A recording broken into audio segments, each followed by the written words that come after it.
Radio South Carolina. This is Universal Thoughts. All beings see what I'm seeing. Cleveland, you can realize and recognize how it started off at 13, breaking all the rules. Cut school and burn it up at my brother's school. Not a roll of five, money take a yet, but 30 fast about all the things that dirt gets.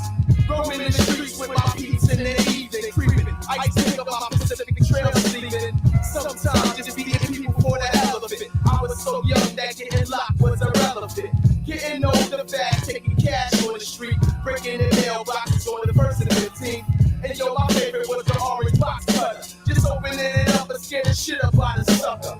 Toting shapes and shit, talking about murder. At age 15, I got my very first murder. Now it's time to get it on with society. Quick to click on any punk niggas that behind you. A local bad boy, you who went against the grain, trying to make a little name. Got caught up in the game. I didn't recognize I was part of the statistics. Why didn't someone kick the ballistic? When I turned 16, kid, I thought I knew it all. I followed no man's show. I made my own course, so I started moving with the click of sick juveniles. We caught up in the system with rap sheets for mounds. I got drug possession and burglaries. I got A1 felonies with a string of armed robberies. It doesn't matter what you young to do a bit. Doing adult crimes, being charged as a kid. I slid in new directions, I got cash on my mind. 17 now, I need the cream and that's the bottom line. It ain't hard to find, just linking with one of my mans. Someone who's real, somebody who I consider fan. So my man named Shake, he make mad bait. He drive from South Cliff to New York with fake gas tanks with dope and marijuana. He's mad paid to still live in Gowanus amongst the sharks and piranhas. So I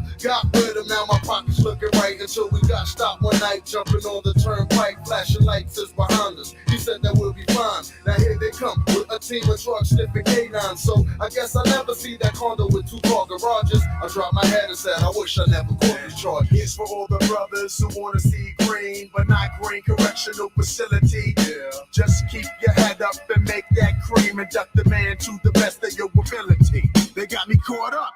Goddamn, they caught me slipping, got me locked up 5 to 15 for that last shipping. Call my mama and my shorty, tell them daddy been naughty. People do the damnest things when they filled with 40s. I'm 21, I'm a man now, so I can stand trial now. Regret living the life of a foul child. Word. Maybe being a nerd would have been cool when I reminisce on school back in the days when I used to break mad food.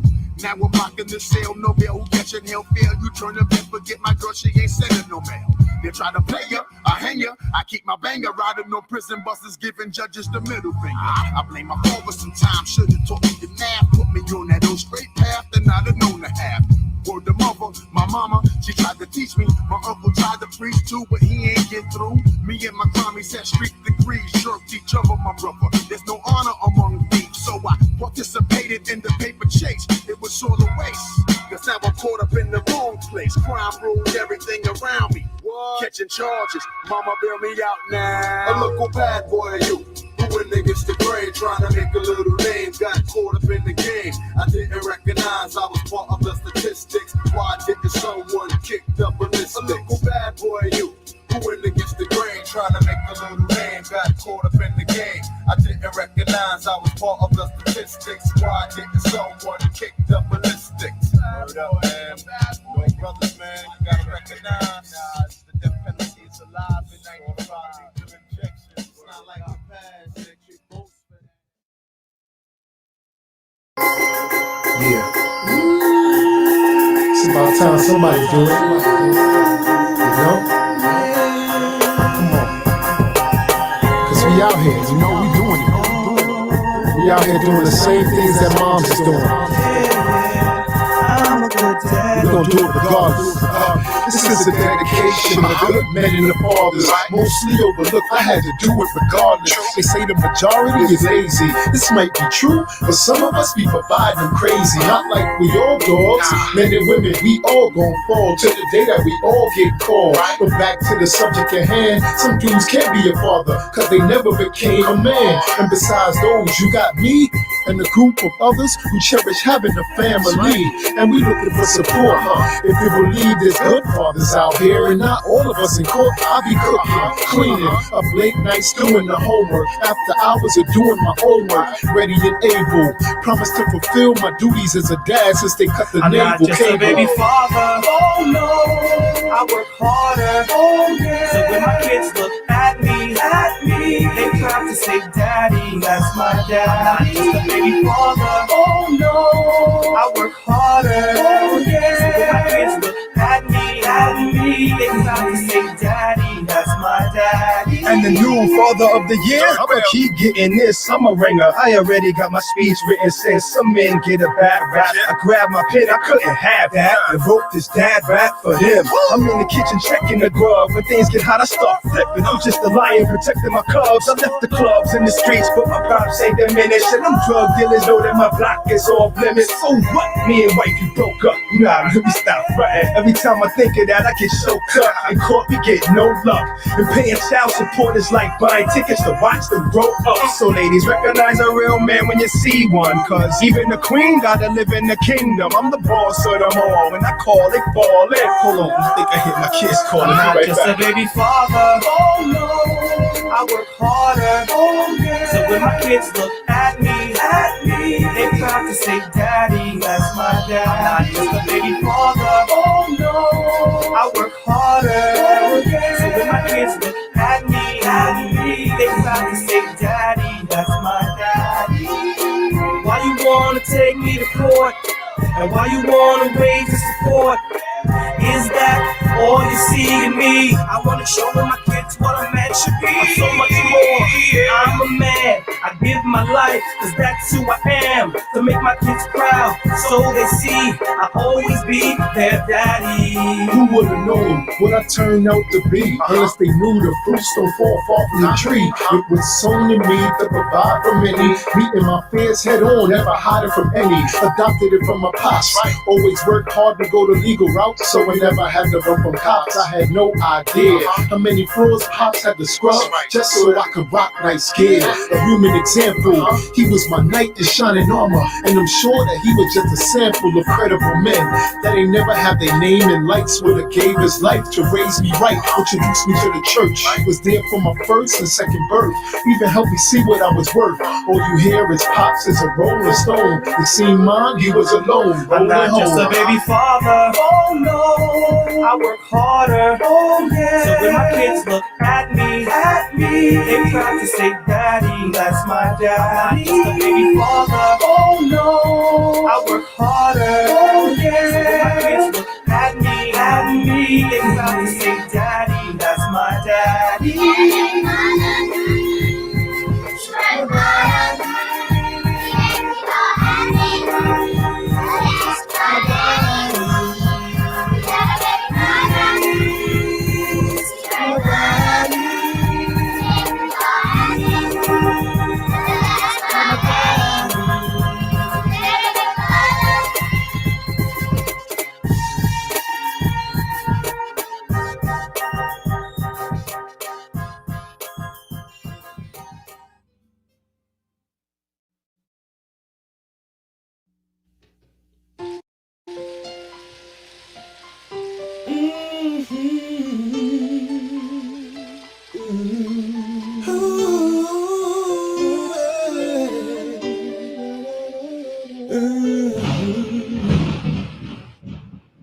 I was despised and rejected, spit on and disrespected, came to my own afflicted. Why didn't they listen to me? The greatest sacrifice no other man could ever give. I gave my life and soul, knowing it would make you live. Spirit was willing, with my flesh I had to overcome. I asked my father, pass this cup, but I was the only one to do his will, fulfill the scriptures to perfection. Lay down my life in hope of reconciliation. Christ is on his way. Will you be waiting for me? Christ is on his way. Will I find faith in thee? Christ is on his way. Come to the end of this confusion. Christ is on his way. Eternal righteous ruling. Christ is on his way. Will you be ready for me? Christ is on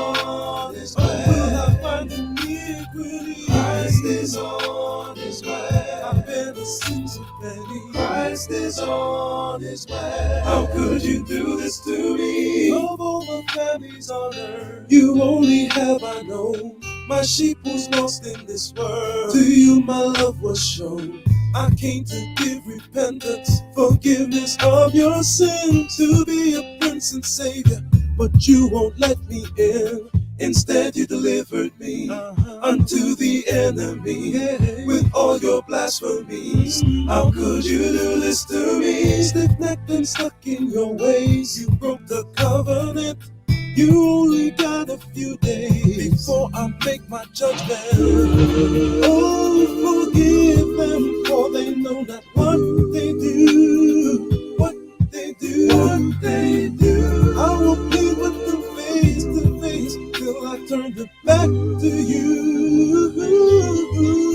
Yo, you thought I wasn't coming back? Imagine that, watch the sky crack when I attack and held back the winds from the four corners. Now you were gonna watch my battle wax get bloody. No one above me, and please them to choose me, to bruise me, but nothing could move me. You refused me like you never knew me. I didn't have to do it when I carried your iniquity, your wiggly witchery, and you don't remember me. The whole world watched on my name, they lied, so the begins my side. Now I will return to burn and unlearn, but the whole world heard won't receive Everything my I do is word. for the Lord. If I beat for Christ. If I die for Christ. No matter the price, understand it. I present my body as a living sacrifice. That's right. Repent, for the kingdom of the Lord is at hand. The coming of Yahushua is not. And he prophesied when he was going to be born and die. I hope these cats realize that there ain't much time. First and foremost, the Satan holds post. Keep your guards up and close with the armor of the Most High. He's not a man that he should lie. Hate when we teach Jake and they walk on by.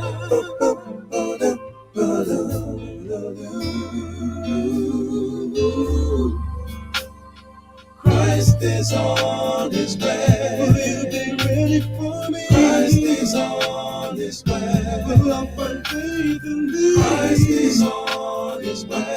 To end all this confusion. Christ is on his way. Establish eternal righteous ruling. Christ is on his way. Will you be ready for me? Christ is on his way. Or will I find iniquity? Christ is on his way.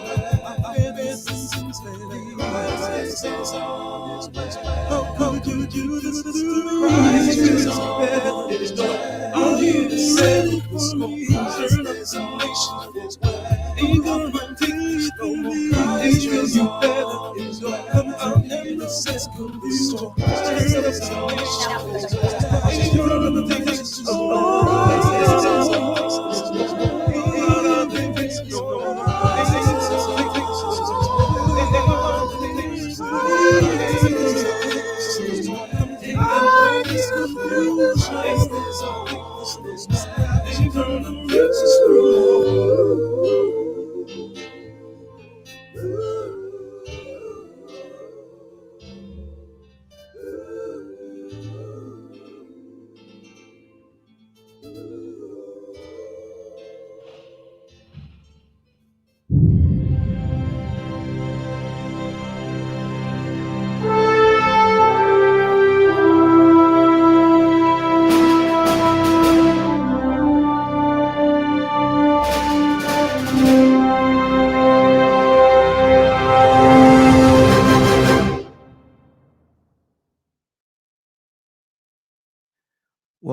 Welcome, everyone.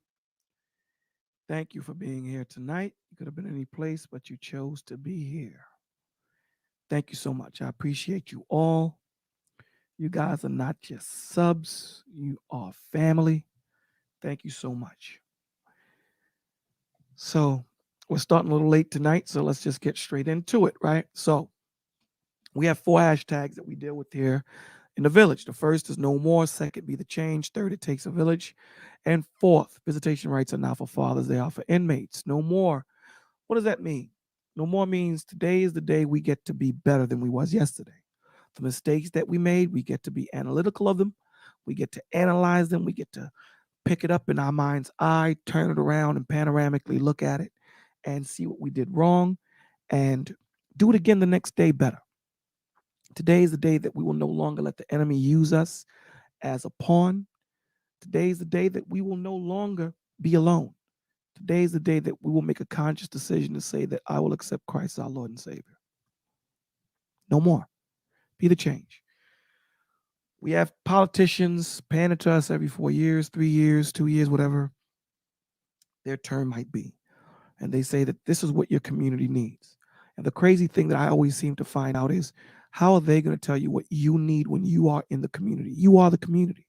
So we know what our community needs, whether it needs more love, whether it needs more light, whether it needs more mentorship, whether it needs more cleanliness. The point of the matter is, we know what our community needs. So that change that we're waiting to happen for someone else to do, why don't you be that change? Be that change that you want to see in your community. It takes a village. There is no man or woman on this earth that's going to do it by themselves. Unless you're dealing with the enemy, then that's different. But if you're going to do your best to live a life of righteousness, you're going to need someone. Okay? You're going to fall short. And that's when that village, that's when that support system that you constructed around you will insulate you, protect you, help you, build you back up, and get you back on your feet.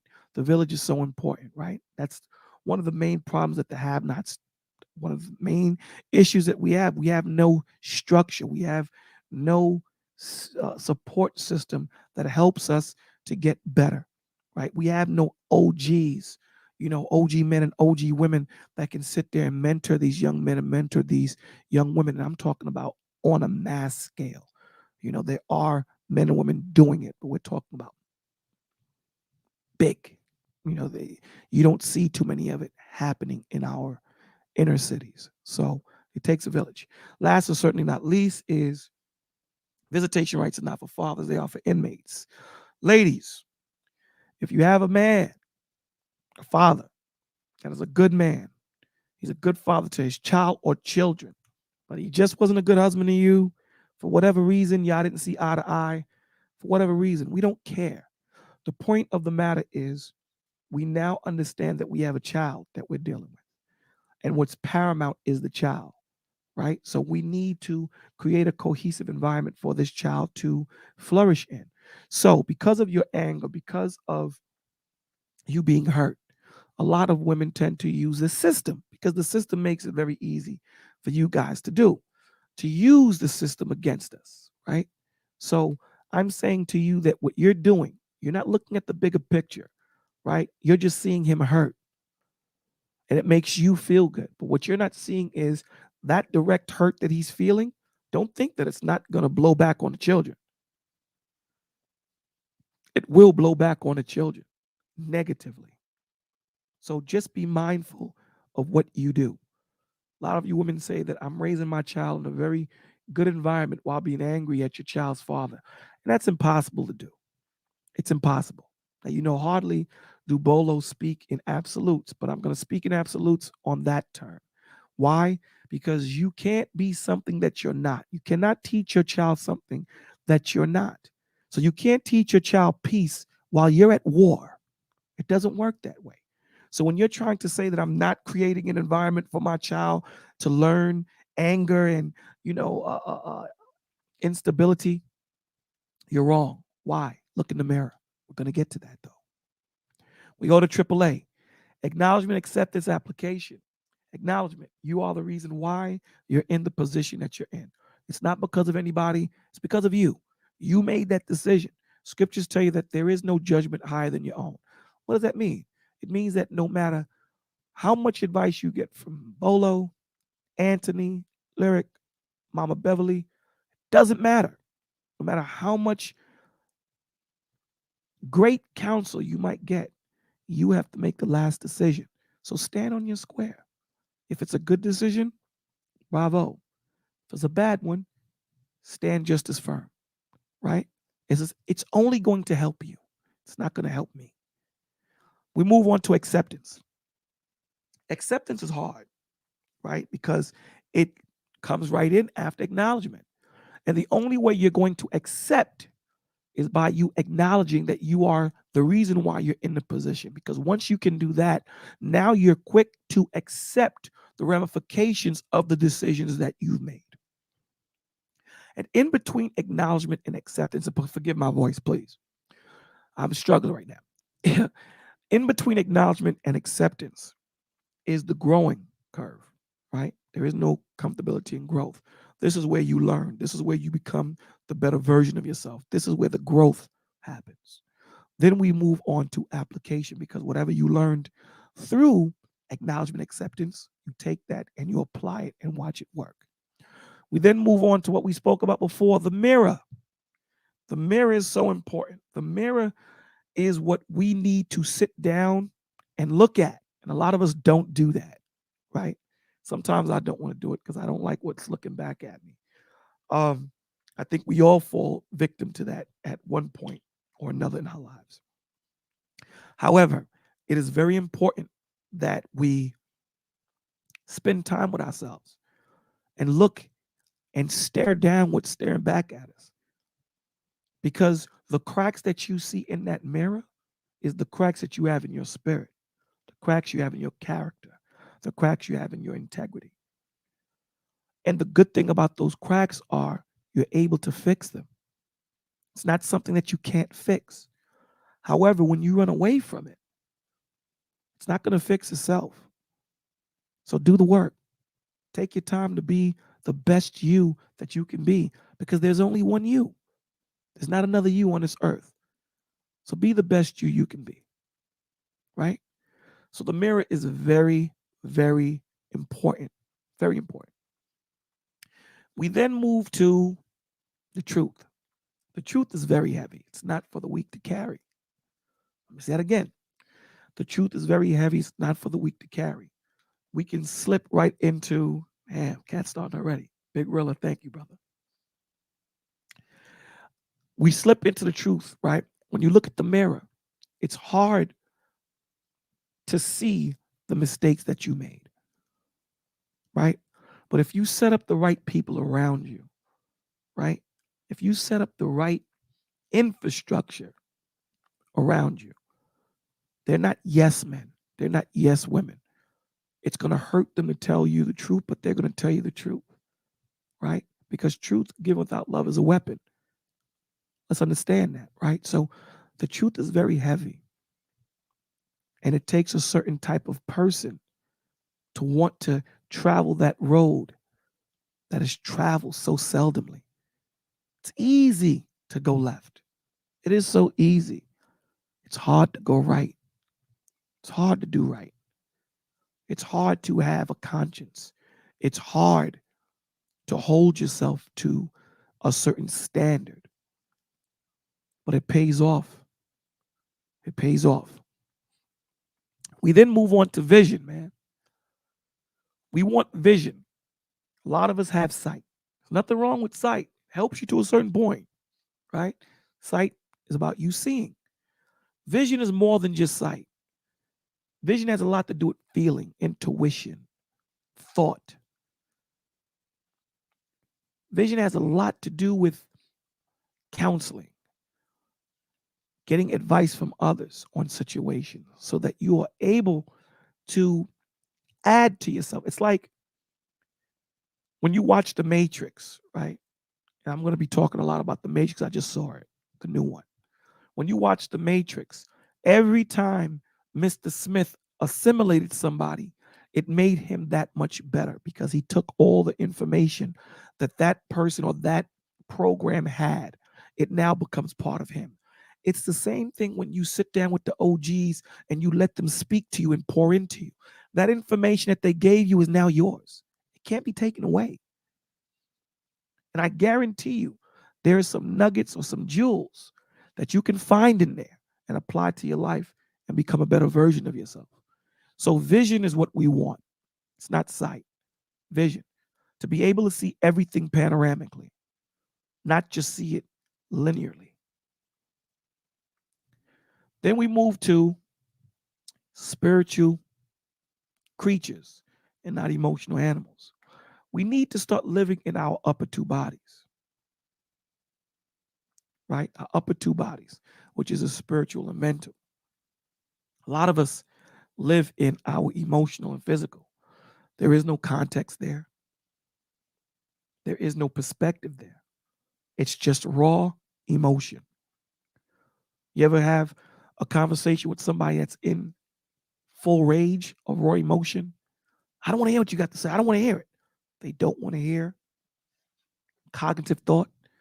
They don't want to hear your perspective that might give them a better view of the situation that they're in right now. They just want to hear it from their perspective. That's the point, right? Spiritually, when you're a spiritual creature, you hear it all, or at least you do your best to hear it all. And that's the whole point, right? We're not perfect. We will fall short. So the point that's very important is that we hear each other out. We hear what we have to say and take that information and become better versions of ourselves. So with that being said, here in the village, we believe that our spiritual, mental, emotional, physical should be at a perpetual balance or as close to it. And that's what we do here. So again, thank you guys for being here.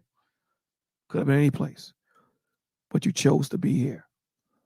And I appreciate it so much. Ladies and gentlemen, we are live. Word, we live now. So let's give some shout outs to the people in the place to be. Yes, I'm old school. Yes, I do say homeboy and things like that. Edens, what is going on? Mama Beverly in the place. BCDC 123. What's the dilly, yo? Sincerely Key. Hello, hello, hello to you. Ani, you need to tell me if I'm saying it right. I think I'm saying Ani. If I'm jacking your name up, please forgive me. Alvin Davis, you're always going to have my vote, man. You're always going to have my vote. I told you that. Butterfly, what's going on? Big Ant, what's the dilly? Who else we got in the building? Chicago Rella. Always, man. It's a good brother, man. Good brother. Enya, hello, hello. Miss Carrington, hello, how are you? Good to see you. You're early. Usually you come late, but you're early today. So tonight's a call-in show. If you guys didn't see, if you look above, you'll see the StreamYard's link pinned. So Sir Hell Speaks in the building. Thank you, brother. Thank you so much. Thank you. Sheed, we here. What's the dilly? So today is a call-in show. And y'all see the title. We watched this video before, but I wanted to play it again. Right? I want us to watch the video again. And hopefully I get some people to call in. You know, I'll try to pontificate as long as I can until someone calls in. If not, it's all good. Usually I come up here and speak anyway, so I'll pontificate by myself. So it's only women, children, and dogs are loved unconditionally. Men have to provide to be loved. Now, this topic was given to me. I didn't come up with this. This was given to me. So, I believe what inspired this topic, I was conversing with a fellow villager, and she said that she saw Chris Rock, and he was saying that when you look at it, women, children, and dogs don't need to provide anything to be loved. The love that they get is unconditional. But when we talk about men, if we're not providing, there's a lack, right? If we're not providing, there's a short someplace. And the only way that we're loved unconditionally is because we need to continue to provide that home, to provide that structure. And what else comes with it? My voice is killing me, but so we're going to go into this video. And Ant, you've seen this video with me before, so. But the reason why I chose to watch this video again is to show you the audacity. It's seldom that we get to see the audacity of women, especially when they move the way they move. Seldomly do we get to see it. Here we do get to see it. Now to a segment we like to call So They Say. We talked about it at the beginning of the show, and it looked like the fellas had a lot to say about it. Just like, unruly woman, the thing is just popping up and speaking when I ain't hit play. So, do we have to provide to have that unconditional love, or do we have it? Is it something that, we do have, but yet we don't see it? Or do we not? I'll tell you, no, we don't have it. I'll tell you that when you talk to women and you ask a woman, women will tell you, what do you bring to the table? And you'll say, I bring provisions. I bring a type of standard of living. I bring covering. I bring protection. And then you ask her, what do you bring? She says, I'm bringing myself. I don't know what that means. The hell does that mean? I'm bringing all this stuff to the picnic, and all you bringing is you? That's it? All the children is bringing is them? So I have to bring everything? So is it unfair? Is it unfair? This is open to women, men. Come up, let's have the conversation. Let's talk about it. So let's watch this video. So it's a newscaster, and I want you guys to watch it. I'm going to see if I can blow it up. There we go. Here we go. To a segment we like to call So They Say. We talked about it at the beginning of the show, and it looked like the fellas had a lot to say about it. Fighting love is... Can you guys hear it? If you can hear it, press 1. If you can hear it, press 1, please.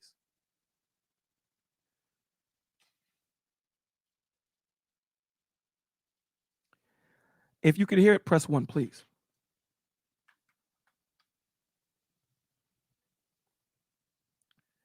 All right. Miss Character said, oh, this one.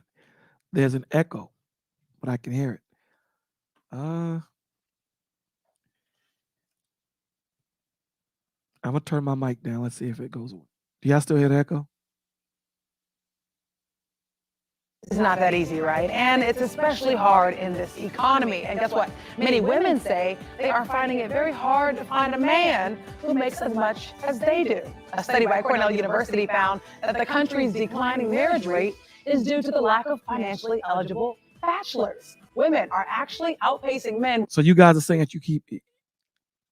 Oh, so you guys are hearing too? Okay, so hold on. Let me do myself. Hold on.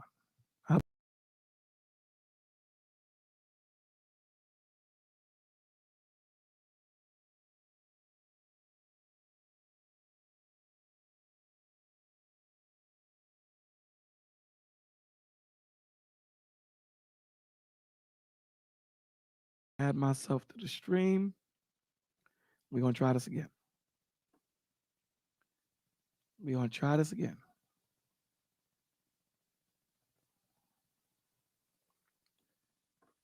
All right.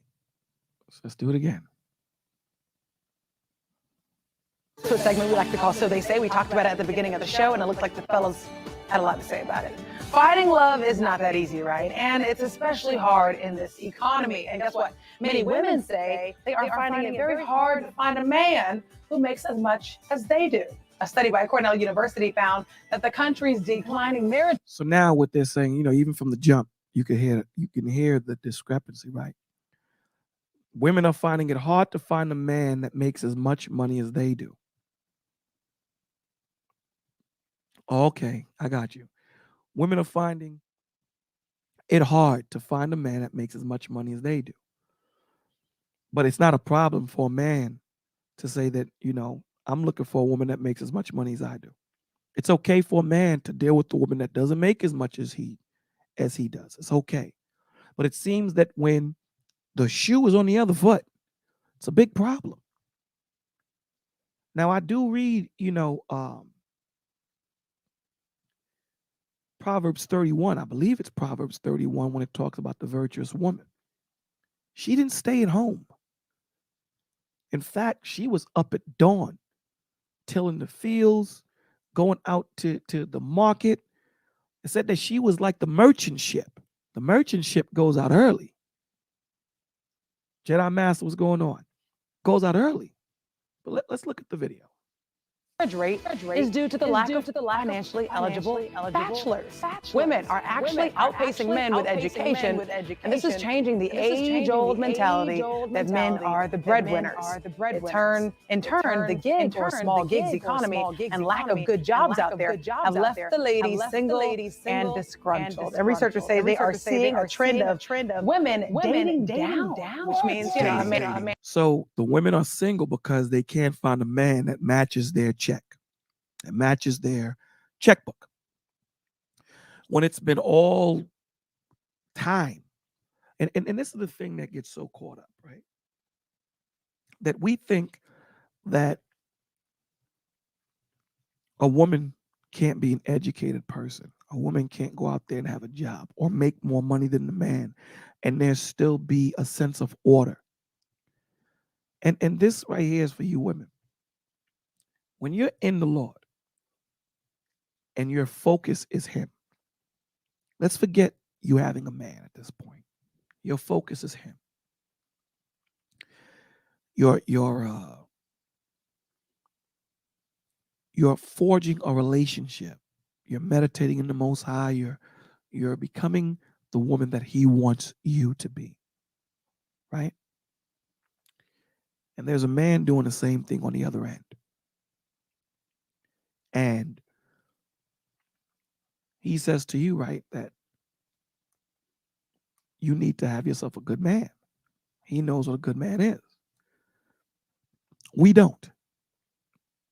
We think we know what a good woman is. We think we know what a good man is. But He knows because He sees it all, both good and bad. He sees that where he's weak, she's strong. Where she's weak, he's strong. He sees that when he falls, she's going to be that prayer covering over him, to pray for his strength, to pray for his strength to come back, to pray for mercy on him, to be that protection, to be that block at whatever thorns are coming, and vice versa. So when you lock it into, if this dude don't make as much money as me, there's so much blessings you're going to lose, man. When us as men, you guys come with nothing. Nothing. Behind the elbows is what you guys come with. And we have to take it, because that's supposed to be what the system has created. But now that you guys are supposedly equal, it's a problem. You don't want that. He has to match my fly. He has to make as much as me. Okay. Well, what about you? See, when the tides are turned, you guys don't like it at all. But we've had to swallow it for a long time. Pause. But we've had to take it for a long time. And we've taken it with no issue. No problem. We took it straight on the chin and continued moving. But this is a very big selfish trait that a lot of women have. That the provisioning, it's mine, mine, mine, when it's time for you to stand up. Exactly, Jedi. Equal when it fits the narrative. That's not Christ, man. That's not how Christ rocks. Because there's going to be times when He's up, everyone's up, right? It's supposed to be the same thing with the woman. When the woman is up, everyone is supposed to be up. It doesn't just mean you and the children are up. He got to go out there and find a job because he lost his job. We ain't up together. Where do you get women? Where do you get these things from? Where did this selfishness come from? Because that ain't God. That is not God. Again, call in show, men and women. Man, really? All right, listen, it was in the prompt, right? Really? Who wrote that? Now again, I want everyone to look at facial expressions. I want everyone to look, because we're going to break this down. Look at conversations. And here's the thing, and this is what kills me. Look at our black sister. Look at our sister. Now look at the white woman too. She gonna try to get into the fight also, but she knows when to bow out.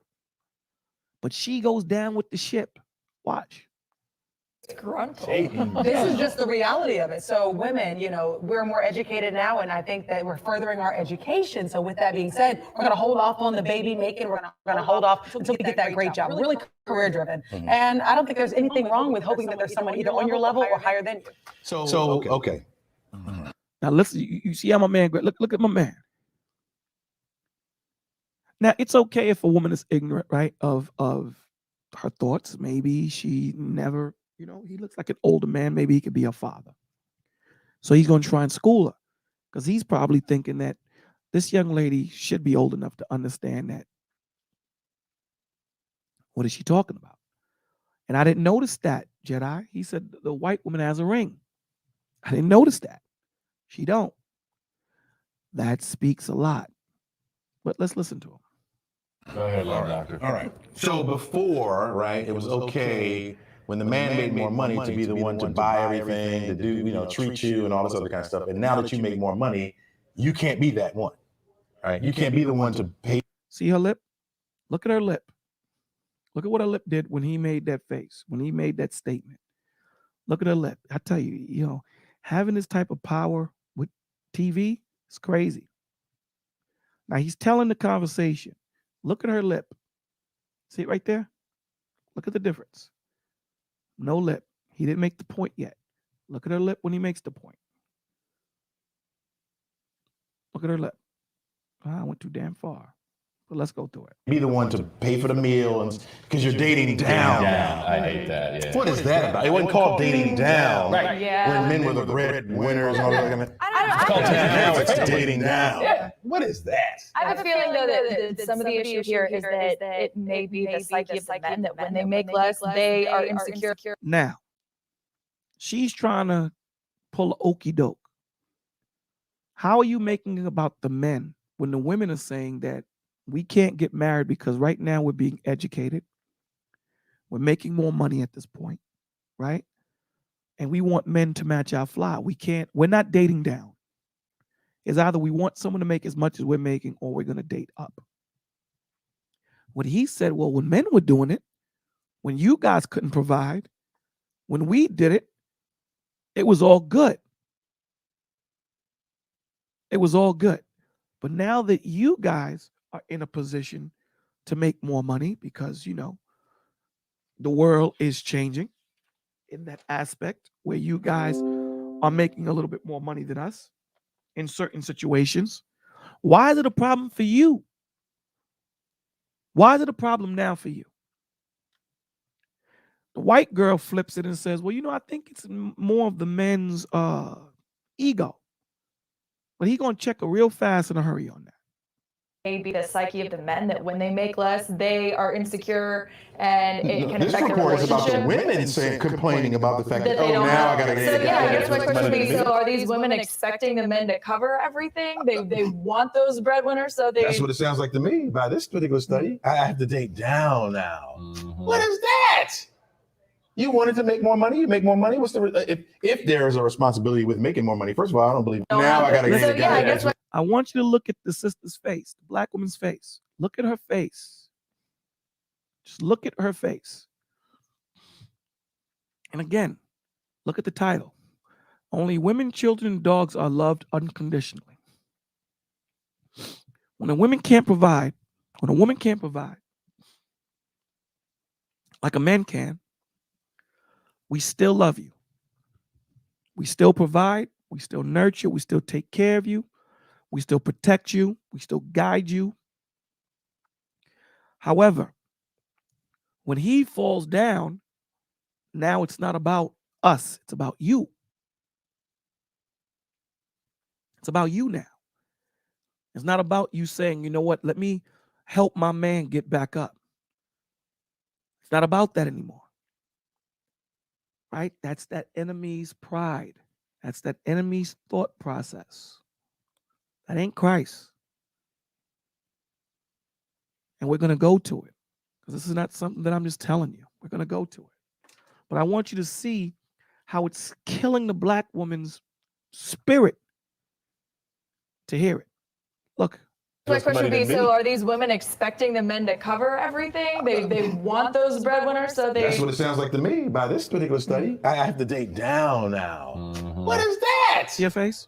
You wanted to make more money, you make more money. What's the if there is a responsibility with making more money? First of all, I don't believe in any of it. But if there's a responsibility that comes with making more money, accept it. You wanted to make more. Understand what he's saying. Is there responsibility with making more money? If you make more money, if there's a responsibility. Now, how you run your relationship is how you run your relationship, right? As long as the foundation of it is based on the father's understanding, then it's all good.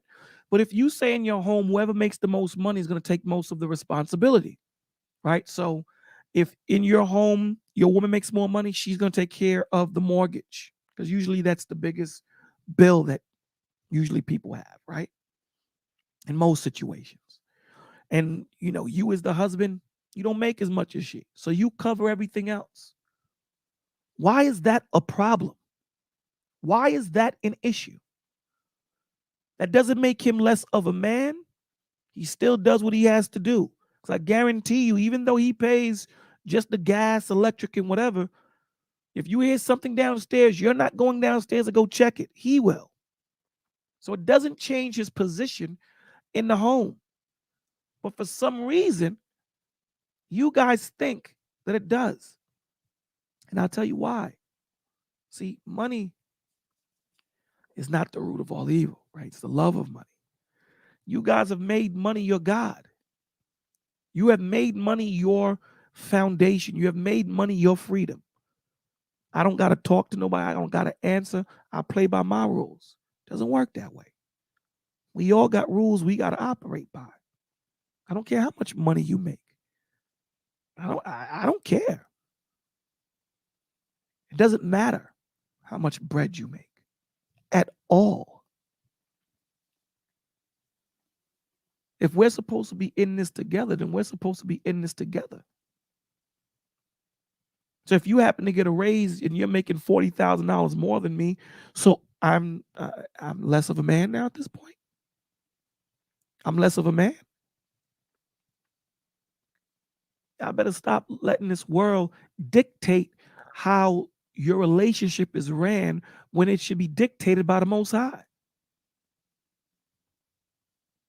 Let's continue. More money. Right. You know, are you going to find many men out there that makes as much as you do? And my point is, so now you're going to, because we hear so much about women that are like, oh, there's nobody out there. There's no one out there. I can't find love. I'm getting too old. Now you're going to So your love is based off, listen now, I can't marry. Less women are getting married.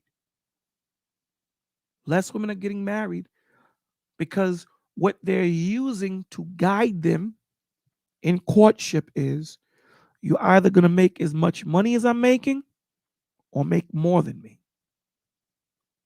So I can't love. But when a man picks a woman, he's not looking for a shorty to make as much bread as he.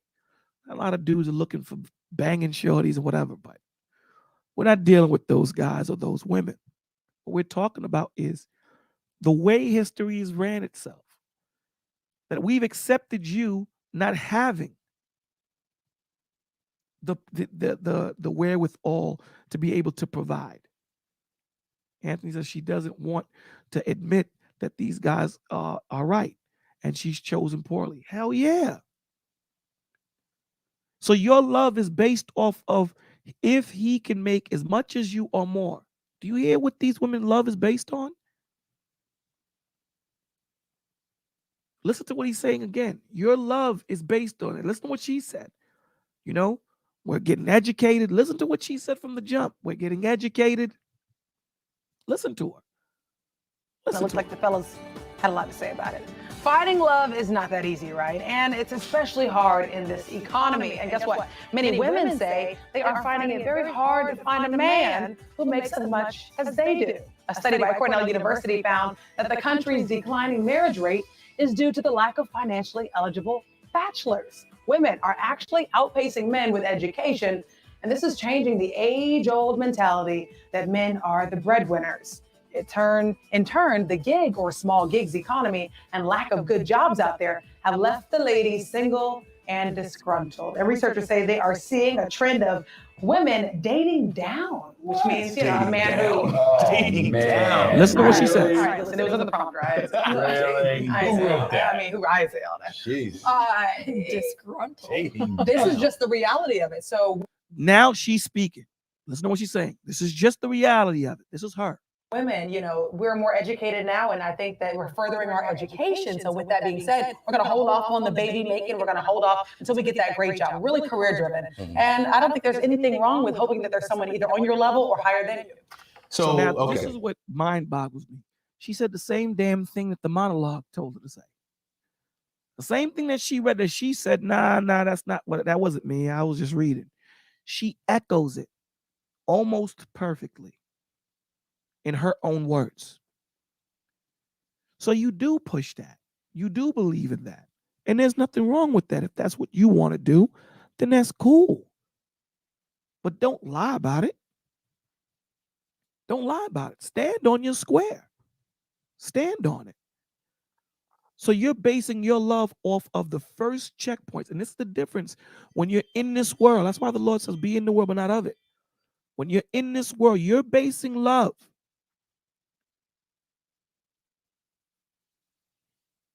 Ant said this is indoctrinated feminism at work. So which is true. You're basing your love off of how much bread he makes. That's the first thing. These women are saying that we can't marry. Why? They don't make as much bread as we make or more. It's not based off what the potential is. It's not based off the compatibility. It's not based off a God-fearing man. It's not, none of these things are coming out of their mouth. What's coming out their mouth is if you don't make the same bread. Men, we can't do that. We're not afforded that type of leisure. We're not afforded that. Women are starting to make more money. Now they're saying, yo, dude, we don't want to deal with you. But here's the thing. The minute you're trying to date, which is making more than you or like you, they're not looking for women like you.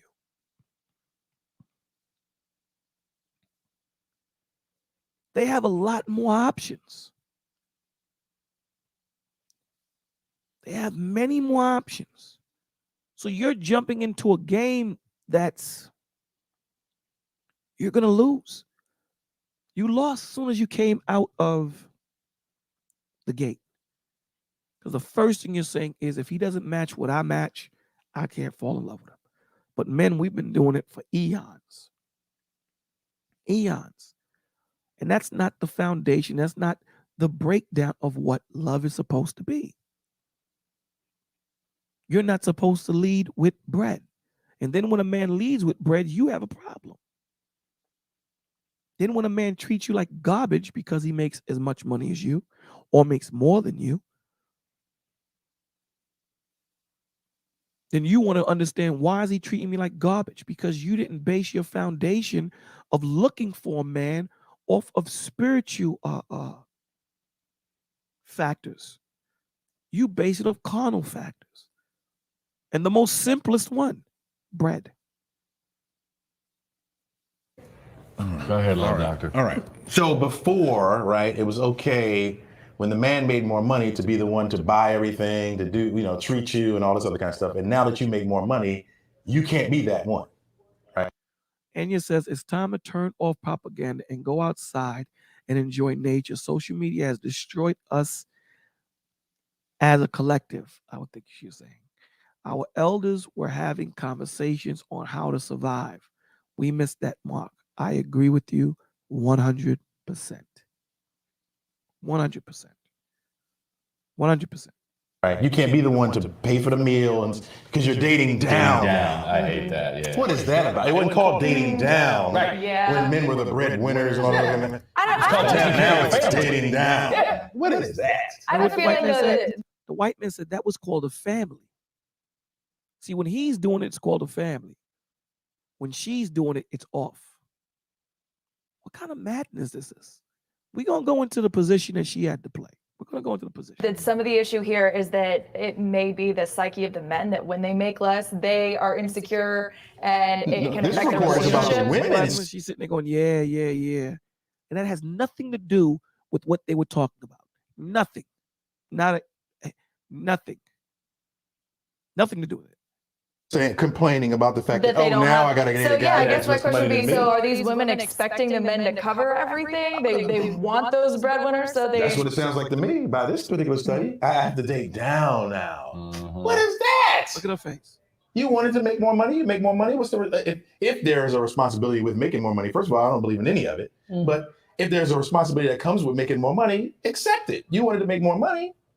Right. You know, are you going to find many men out there that makes as much as you do? And why men have to accept it? We accept it. We had no problem. We took you in. We love you.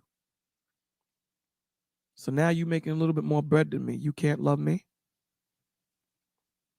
You look down at me. You squint your nose now because you make more bread than me.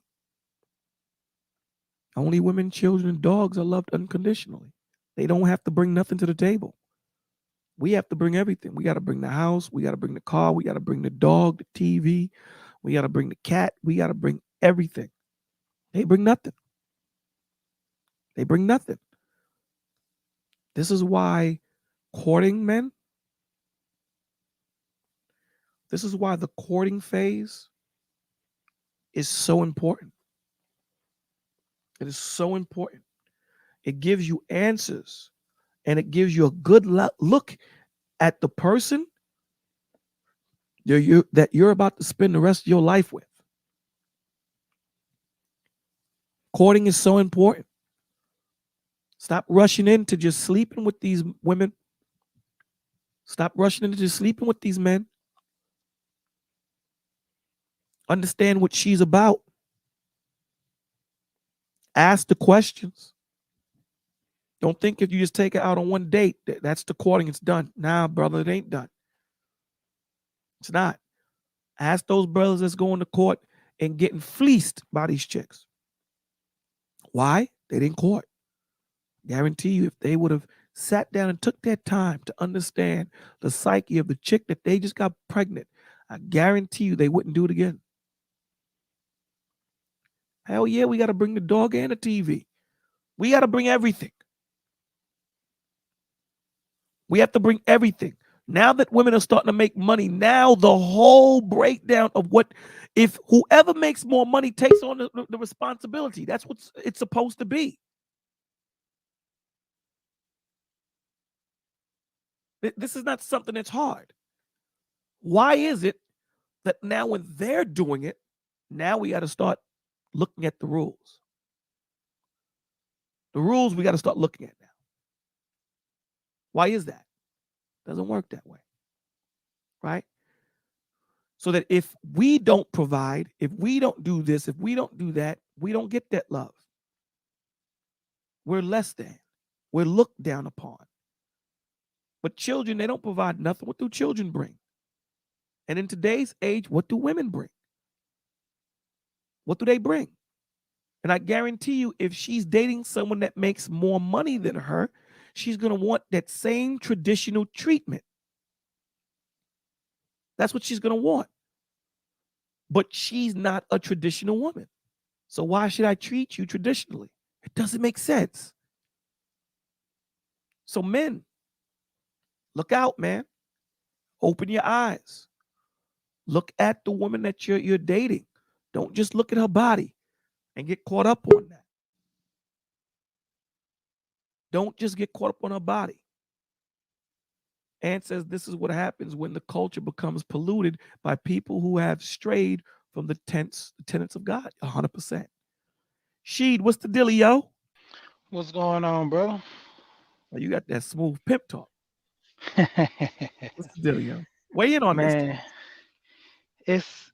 this is a crucial thing, man. You know, the women always said that they want to be equal to an extent to a man.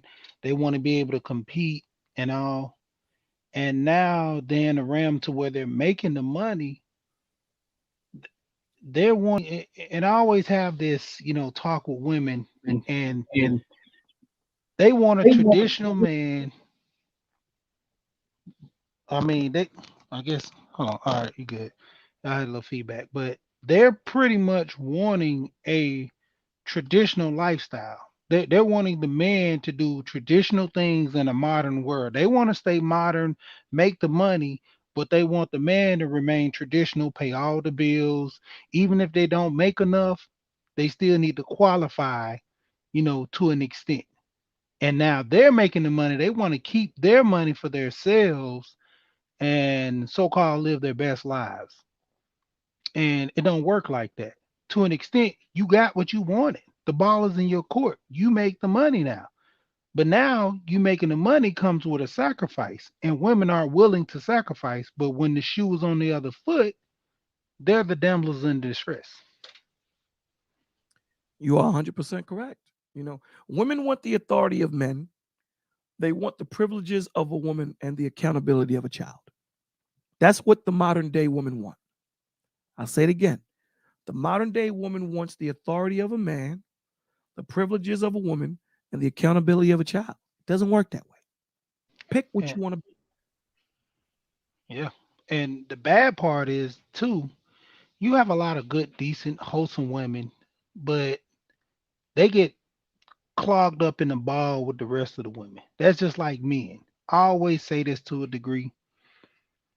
If you look at the numbers and you start just rationally making this decision that there are not a whole bunch of men that are not paying child support. There are not a whole bunch of men that are just recklessly out here having multiple kids.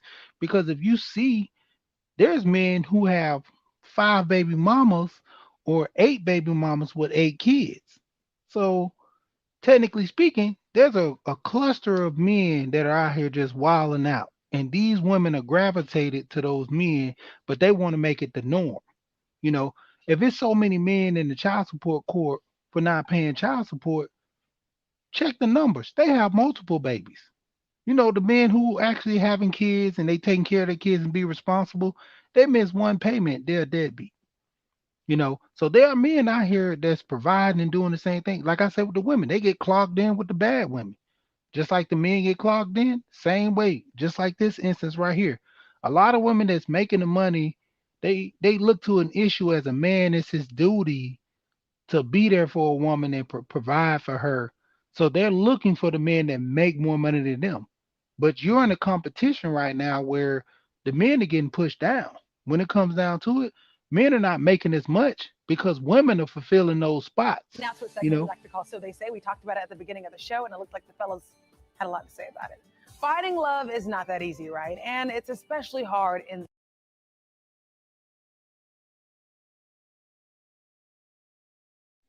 Go ahead, brother. It has a brain of its own, man. Sometimes it just oh, goes up. okay. Go ahead. Yeah, I thought you was gonna play something else, but no, I'm just saying women are fulfilling those spots.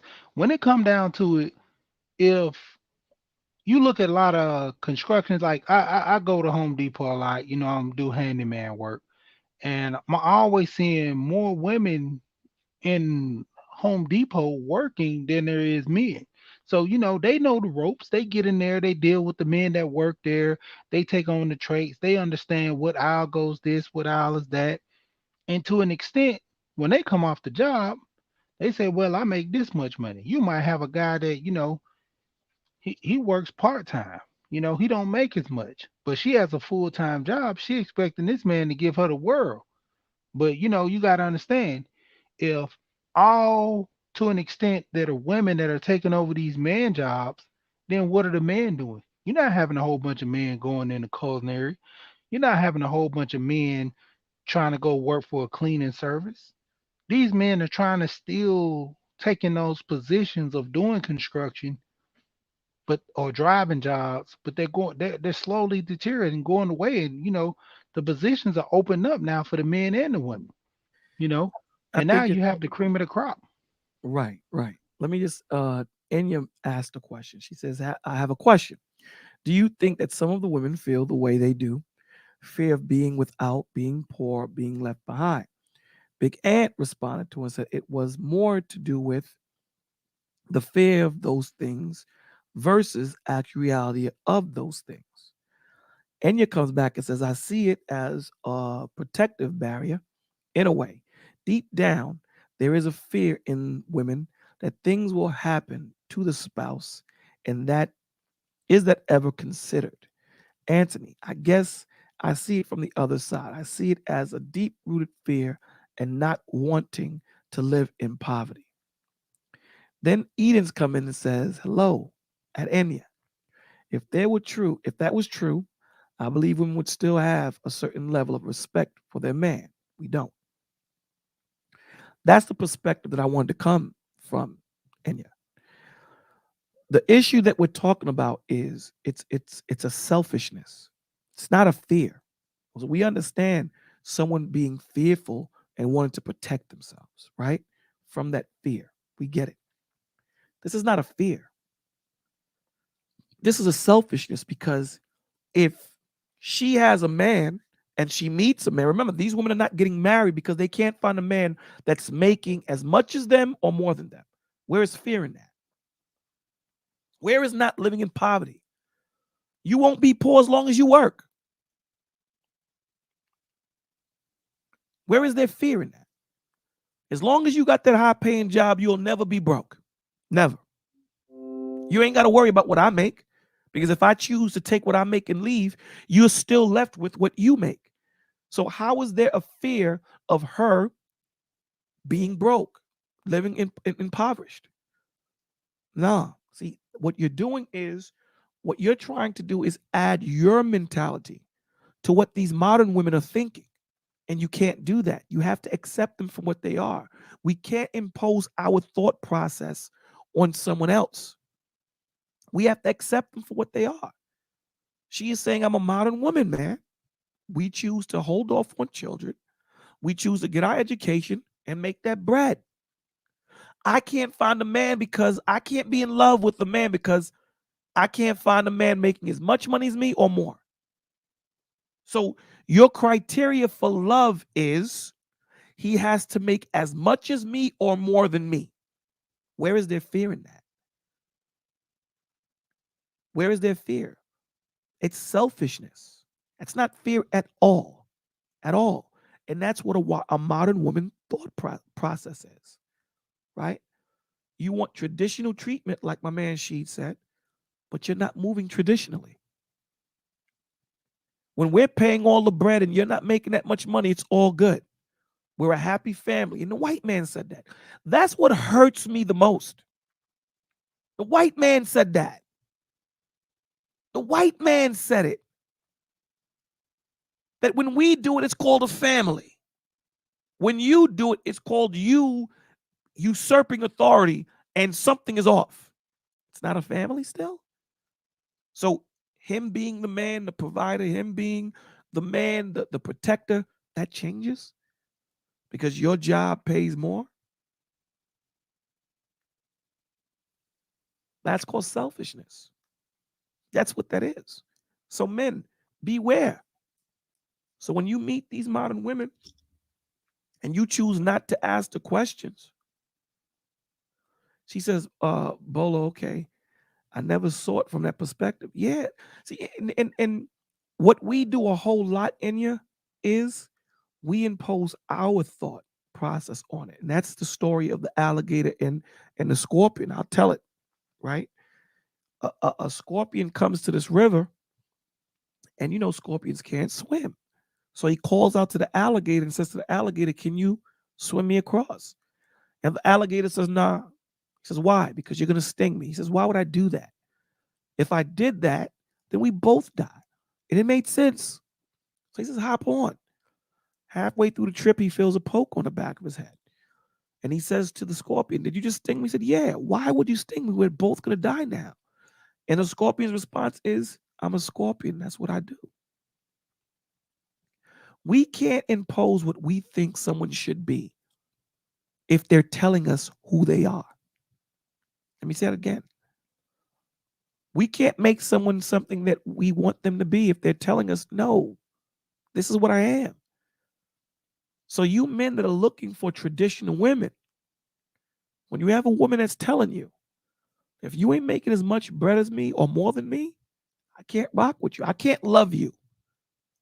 Because that's how it started off. The article started off with women can't find husbands because they're not finding men that is making as much or more.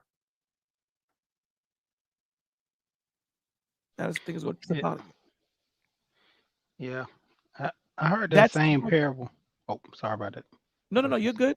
That's the breakdown that this thing that these women, these modern women are having now. But let me play the rest of this video and then we can get Now to the past it. segment we I like to want call y'all So to They see Say. We her talked end about it with at the beginning of the show, and it looked like the fellas had a lot to say about it. Fighting love is not that easy. To do, treat you and all this other kind of stuff. And now that you make more money, you can't be that one, right? You can't be the one to pay for the meal and because you're dating down. I hate that. Yeah. What is that about? It wasn't called dating down. Right. Yeah. When men were the breadwinners and all that. I Now don't it's dating down. What is that? I have a feeling though that some of the issue here is that it may be the psyche of the men that when they make less, they are insecure and it can This affect their report is about the relationship. women complaining about the fact That they don't now I know. gotta So get yeah, my it. question would be, so are these women expecting the men to cover everything? They want those breadwinners, so they. That's what it sounds like to me. By this particular study, I have to date down now. What is that? her face. You can see it. She just don't like the pushback. She just don't like it at all. Look at I mean, if you look at the two white people, they got smiles on their face. But if you look at the two black people on totally different opposites of the spectrum. Okay, Miss Carrington. Totally different sides of the spectrum. But look at her face as we continue. You wanted to make more money, you make more money. What's if there's a responsibility with making more money, first of all, I don't believe in any of it. But if there's a responsibility that comes with making more money, accept it. You wanted to make more money. Right. Are you going to find many men out there that makes as much as you do? And my point is, so now you're going to, because we hear so much about women that are like, oh, there's nobody out there, there's no one out there, I can't find love, I'm getting too old. Now you're going to sacrifice the fact that you could find that love because the man's not making that much money, and you're going to date down. All right. They're rubbing us. I have a feeling this is going to be our morning rush, actually. And he just made a good point. So you're going to sacrifice love because you can't find someone that's making as much money as you. When the black gentleman said, yo, Duke, I don't believe that there should be a responsibility with someone, if you make more money, then we handle it. It's for the family. It's taking care of the family. Modern women are trained to be selfish. Modern women are trained to be selfish. Now, I'm not talking about traditional women that go out there and get their doctorates and get their degrees and all that stuff and come back and do what they need to do for the family. That's not who I'm talking about. So I don't want the blowback. We're talking about modern women, not traditional women that go into this modern world and go out there and do what they need to do to bring the spoils back home for the family. For the family.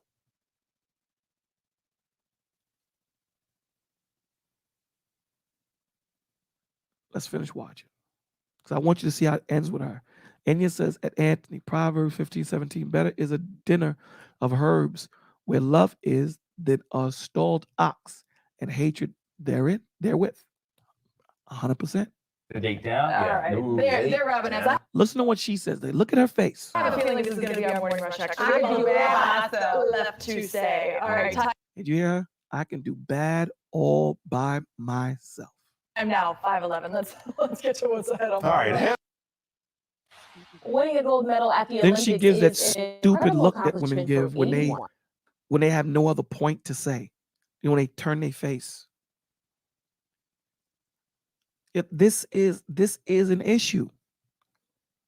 This is an issue. I can do bad all by myself. Men, brothers, OGs, young men, run away from these type of women. Run away. So for you women that don't know, let me explain to you what a good woman, right? Proverbs 31. That's the virtuous woman. Let's read what the virtuous woman did. Okay? The virtuous woman. Okay? And this is a woman speaking to her son when you read it. The sayings of King Lemuel as inspired utterance his mother taught him.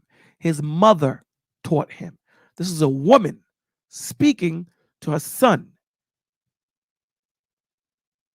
Listen, my son. That's what the woman is saying. Listen, my son, possessive. Listen, son of my womb. Listen, my son, the answer to my prayers. Do not spend your time on women, your vigor on those who ruin kings. That's what a woman is saying. Now you can read the whole chapter. Let's get down to what she says a good woman is supposed to do. This is the spirit that she's supposed to have. A wife of a noble character. Who can find? Hold on. I don't like reading this version. Hold on. Forgive me.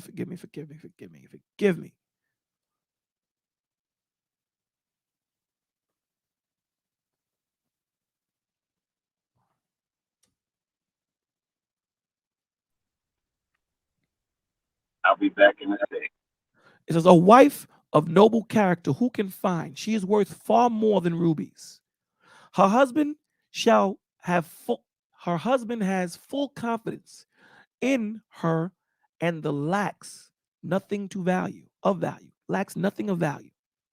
She brings him good, not harm, all the days of her life.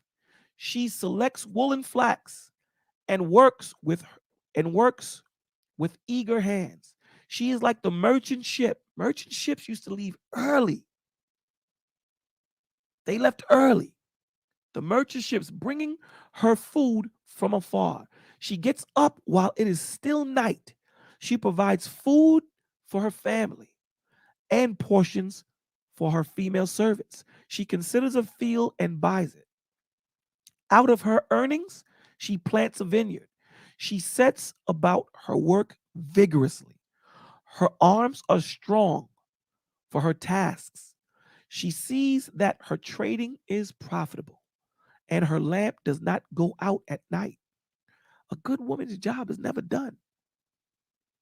A good woman's job is never done. We say this all the time here.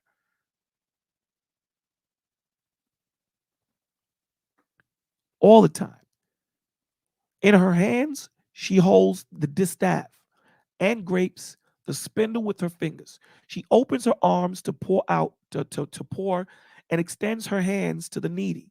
When it snows, she has no fear for her household. Why? Because of the work she just did and because of the work that she's going to do. There's no fear. The provisions are there.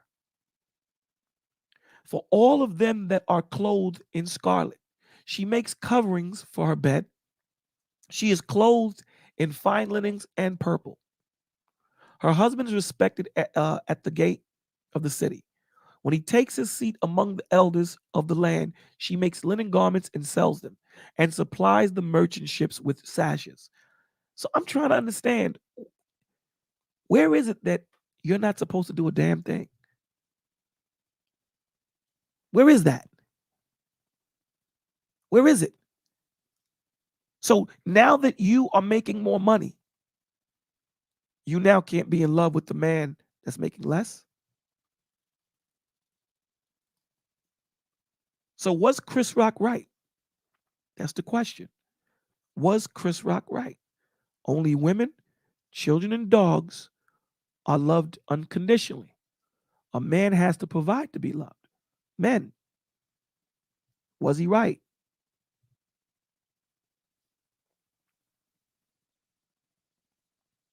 Anybody can answer.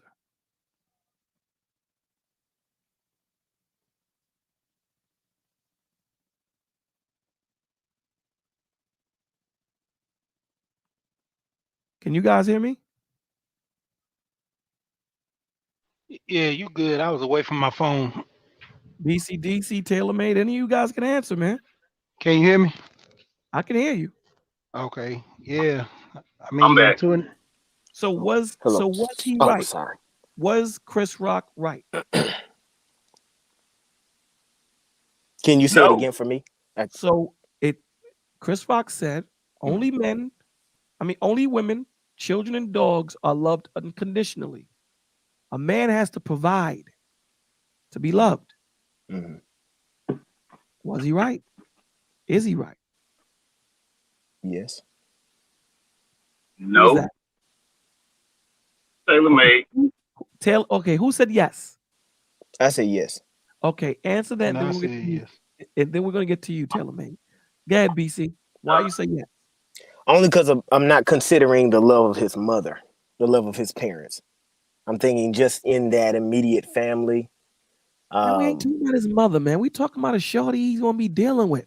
Yeah. That's why I say yes. That's why I say Okay, yes. Okay. All right. Taylor May, tell us why you say no. Because I can't put it just on the chick that he's talking to, because if you're just thinking just on that woman, then of course the vast majority of women, their love is love, because a man is selected on the ability to provide. Love ain't got nothing to do with that. But if we look at the whole household, but you just heard a children woman. love them. Right, but you just heard. Okay, maybe you're understanding the question wrong. Okay. Okay, let me ask you this.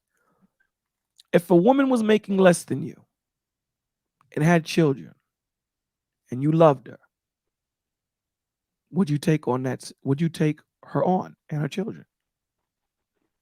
Would I what? Would you take her on? Hello? Yeah, can you hear me? Can you hear? Can you hear me, Shahid? Yeah, I can hear you. I think it's something on Can you hear his me? end. Taylor May, can you hear me? I don't think you can hear Yeah, me. Taylor I May, think can it's you hear on. me? Can you hear anybody? Can you hear me, Taylor May? Yeah, I can hear you. Okay, so my question to you is, if you fell in love with the woman and she had children, you fell in love with her, would you take her in?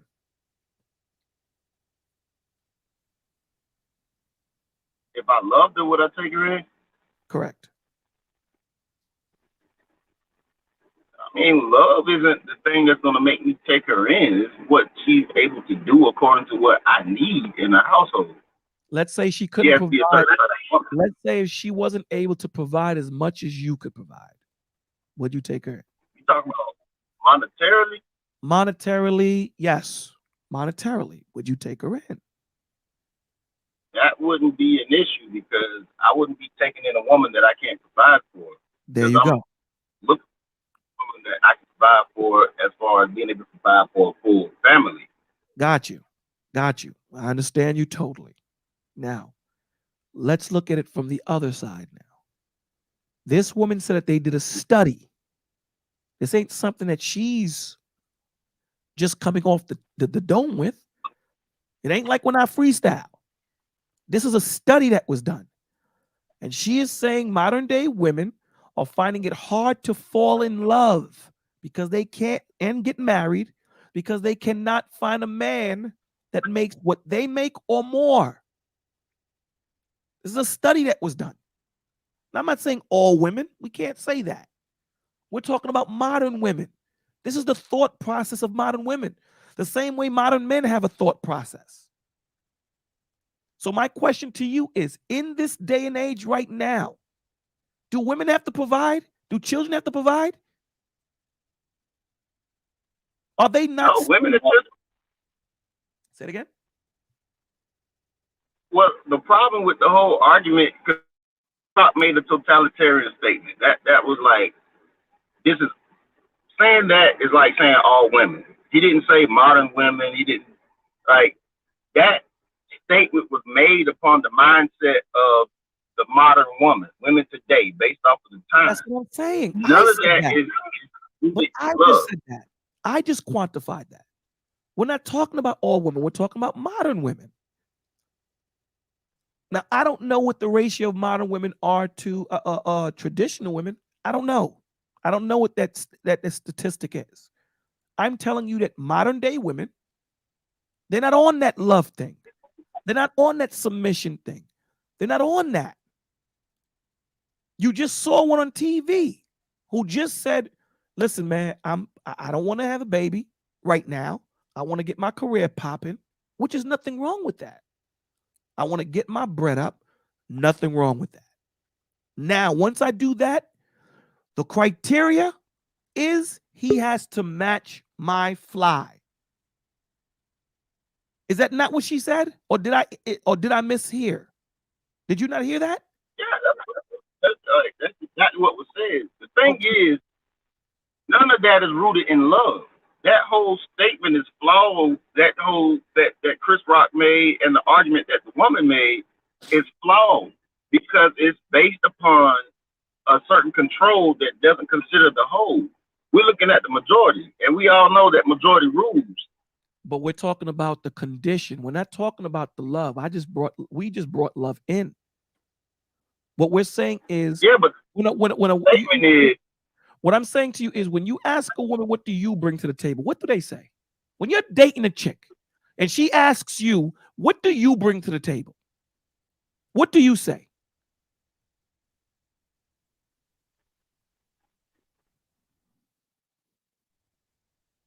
Considering that whole question, I mean, what is it exactly that a woman is supposed to bring to the table?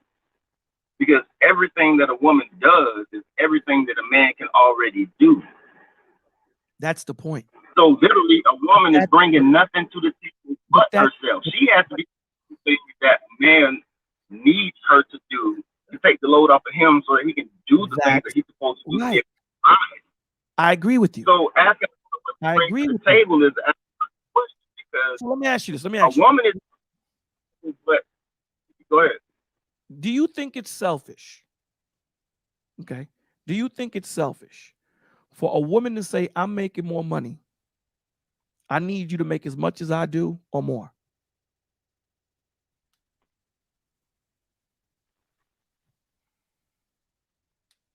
Do I think it's selfish that a woman says that you need to bring as much money to the table as I do? Or more?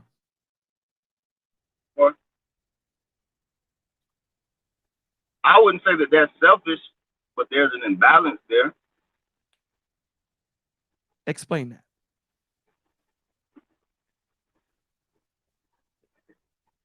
Because if I go back to what I was talking about, a woman bringing something to the table, she's doing the same thing that a man can do, but a man is looking for her to do the things that he needs her to do so that he can do the things that he's supposed to do to provide. But if a woman steps to the table and she wants to do the things that a man does as far as provision, she's taking over a role that man needs not even be with her. Because you're now the man, because you're taking on a part of what's at the table that I, as a man, don't need or want you to take over.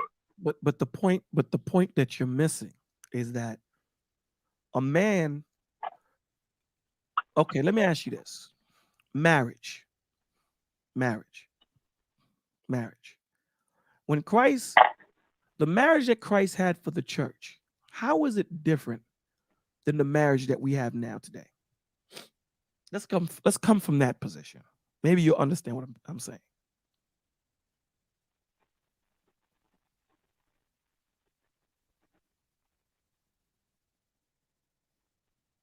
Expound on that. Okay. As far as speaking on the Christ side. Okay, got you. Christ as our husband, right? The marriage that we had was based on love. It was based on honesty. It was based on understanding. It wasn't based on selfishness. So if Christ brought 50 cents and I had $10, I added that $10 as 50 cents. I didn't look at Christ and say, yo, listen, man, I got $10. I'm not putting my whole 10 in. I covered Christ if he needed covering as his wife. He covered me. There was an understanding. There was a love, an unconditional love that was given towards our husband. That if he fell and wasn't able to provide, our love for him didn't diminish. It didn't diminish. it continued in greatness. Do you understand my point now?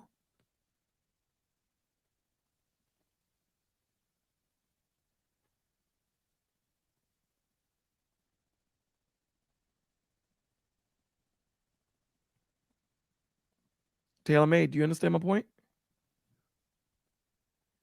I'm thinking I got something wrong. I think it's a really lag. Okay, you understand. So what I'm saying to you is, do we get that love from women today? And when I say we, I can't speak for all women. We're speaking about the majority. Do they offer men that type of love today in marriage? No. The majority of women that come into a relationship want all the benefits of a relationship without the duty that the wife has. That's the point that we're making. That's the point. That's why Christ said, husbands, love your wives like I loved the church. Not like you, like I did. That's why he said that. That's why he told wives, submit to your husbands in everything. Not some, in everything. Now, I just gave the husbands power over your lives. Now, any man that has that power will be corrupted, right? Absolute power corrupts absolutely.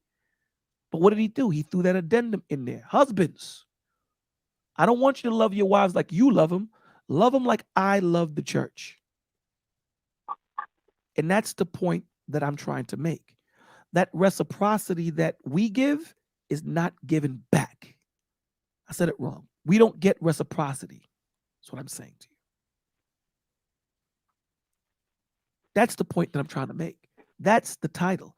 And here's the crazy thing. You know who gave me this title? A woman. A woman. It wasn't a man that gave me this title. It wasn't a man that gave me this topic. It was a woman. A woman. So now I know my woman don't do. I know baby girl don't do that with me. I got you.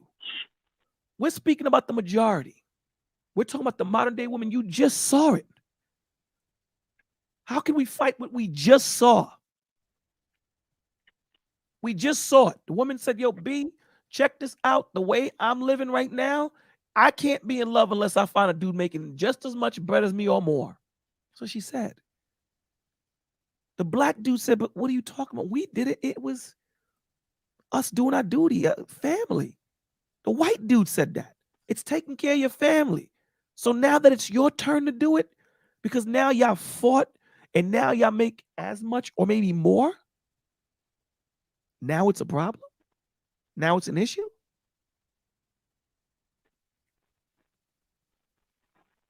That's a problem, brother. Well, the reason why I say that statement is wrong is because it's only pointed towards how a woman loves a man. Because men are loved unconditionally, but you can't say that if you only point it to the woman. Because the woman, the majority of women, are the only ones that don't really love men unconditionally.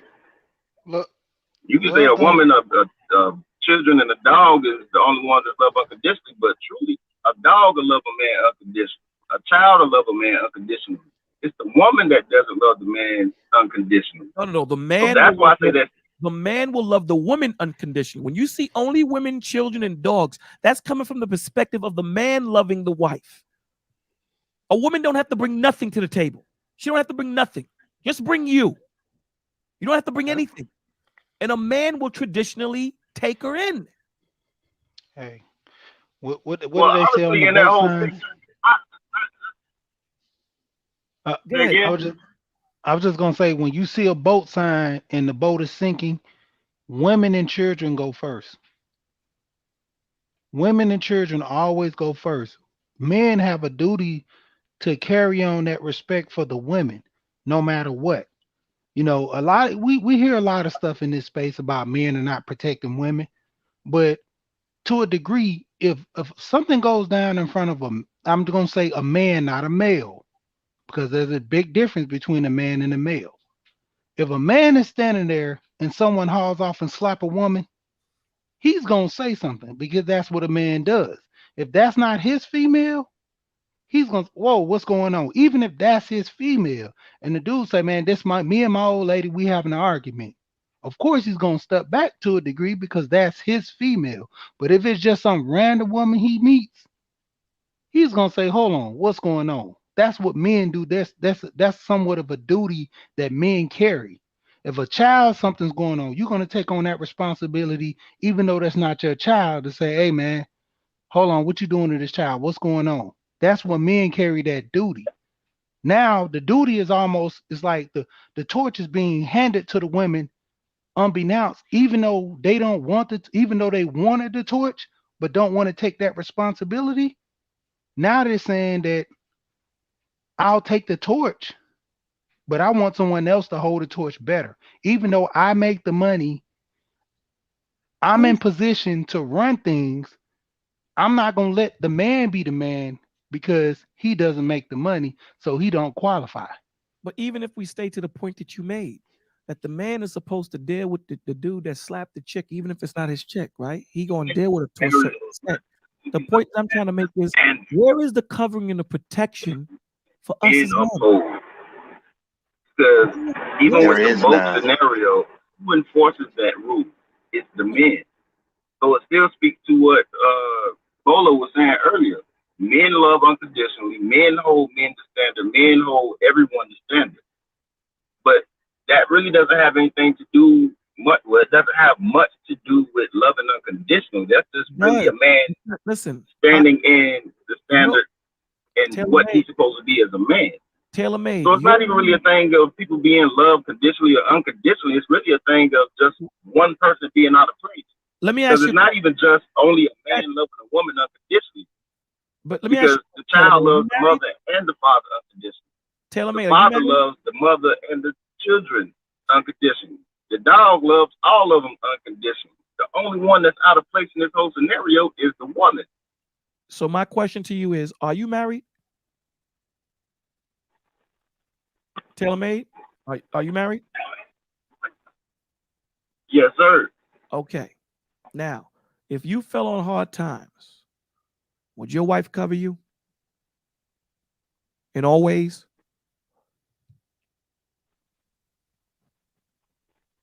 If it was possible, I would say that she would.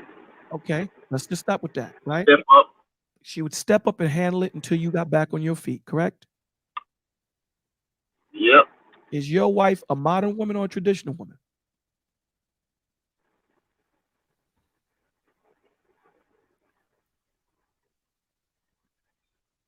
I would say she's in that fine line between the two. Well, okay.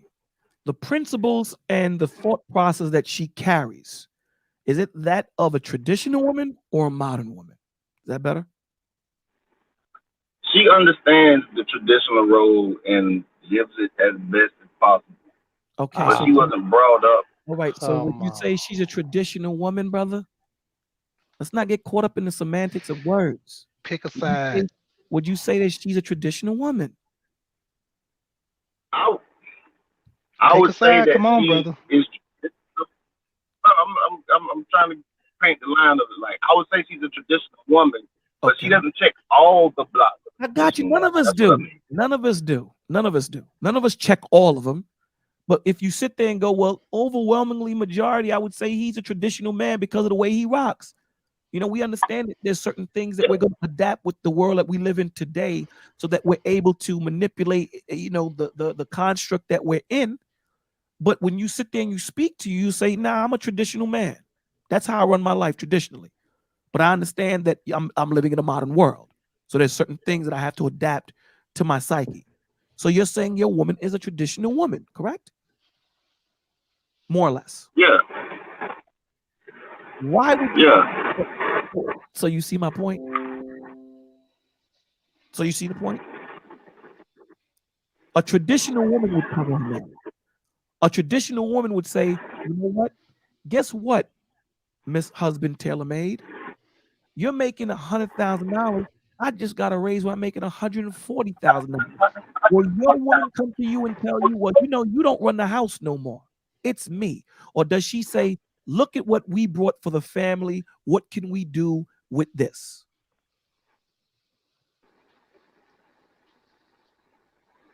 She would be present for conversation. Like she wouldn't step into the seat of leadership. There you go. That's my point. These modern women ain't coming So that basically way. what you just said would be along the lines of what she would do. It would be like, okay, she expects me to be the man and be able to manage and lead. Forget managing, forget being the man. The point that I'm trying to make is what men are saying, what most men are saying is that unconditional love, that covering that I give you, I don't get it back. That's what we're trying to say. When I fall and I can't pray for myself, who's supposed to pray for you, TaylorMade? If you can't pray for you, who's supposed to pray for you? Wife.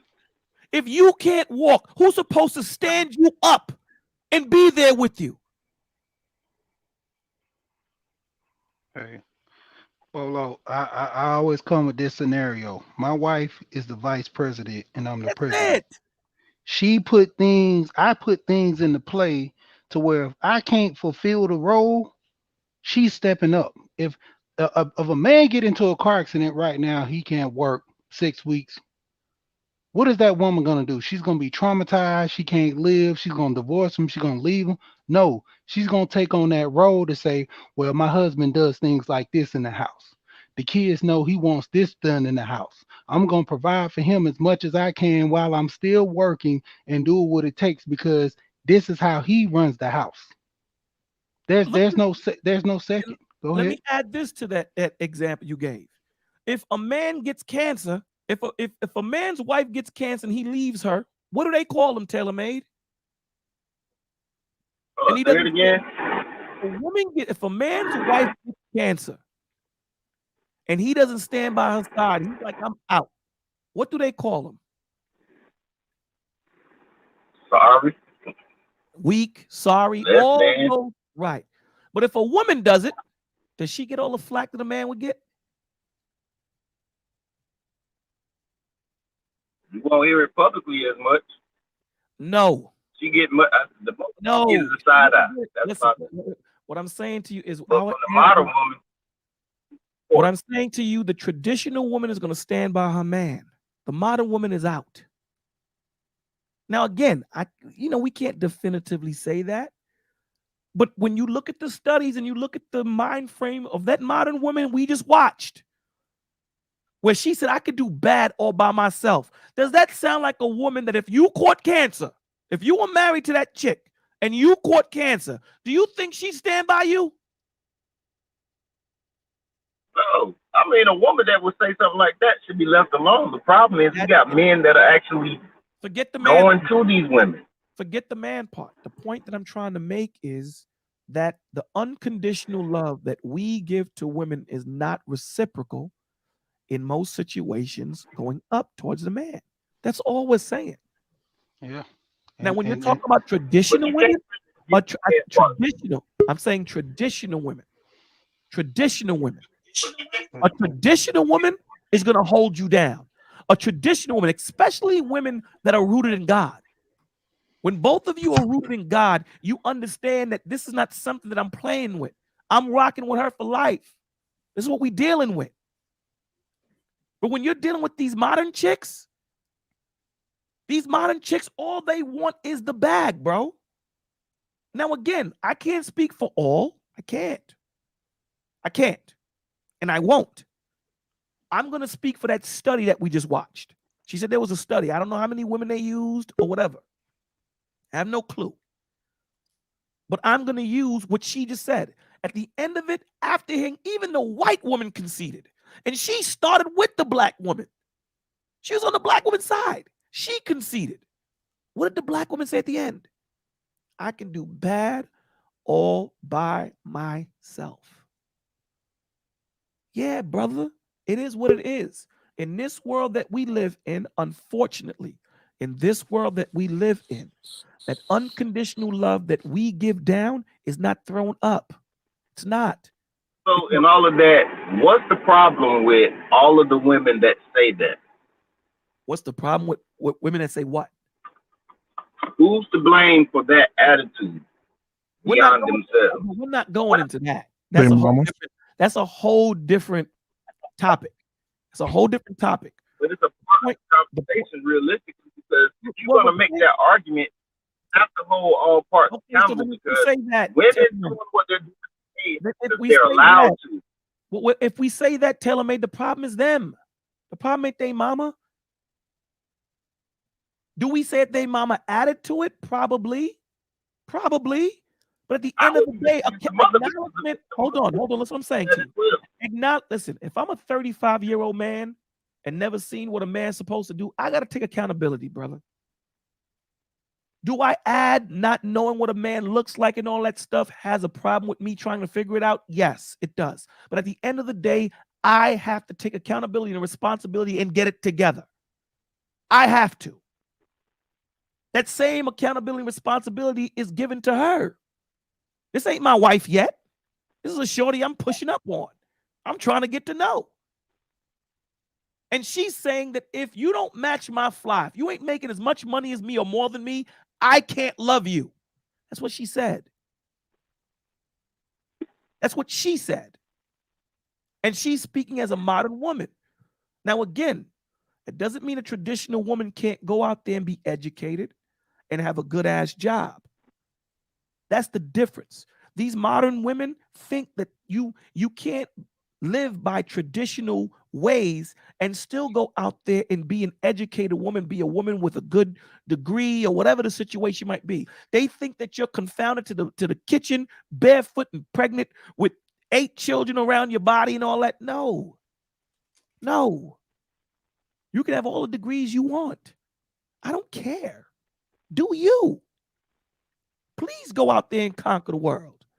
Please.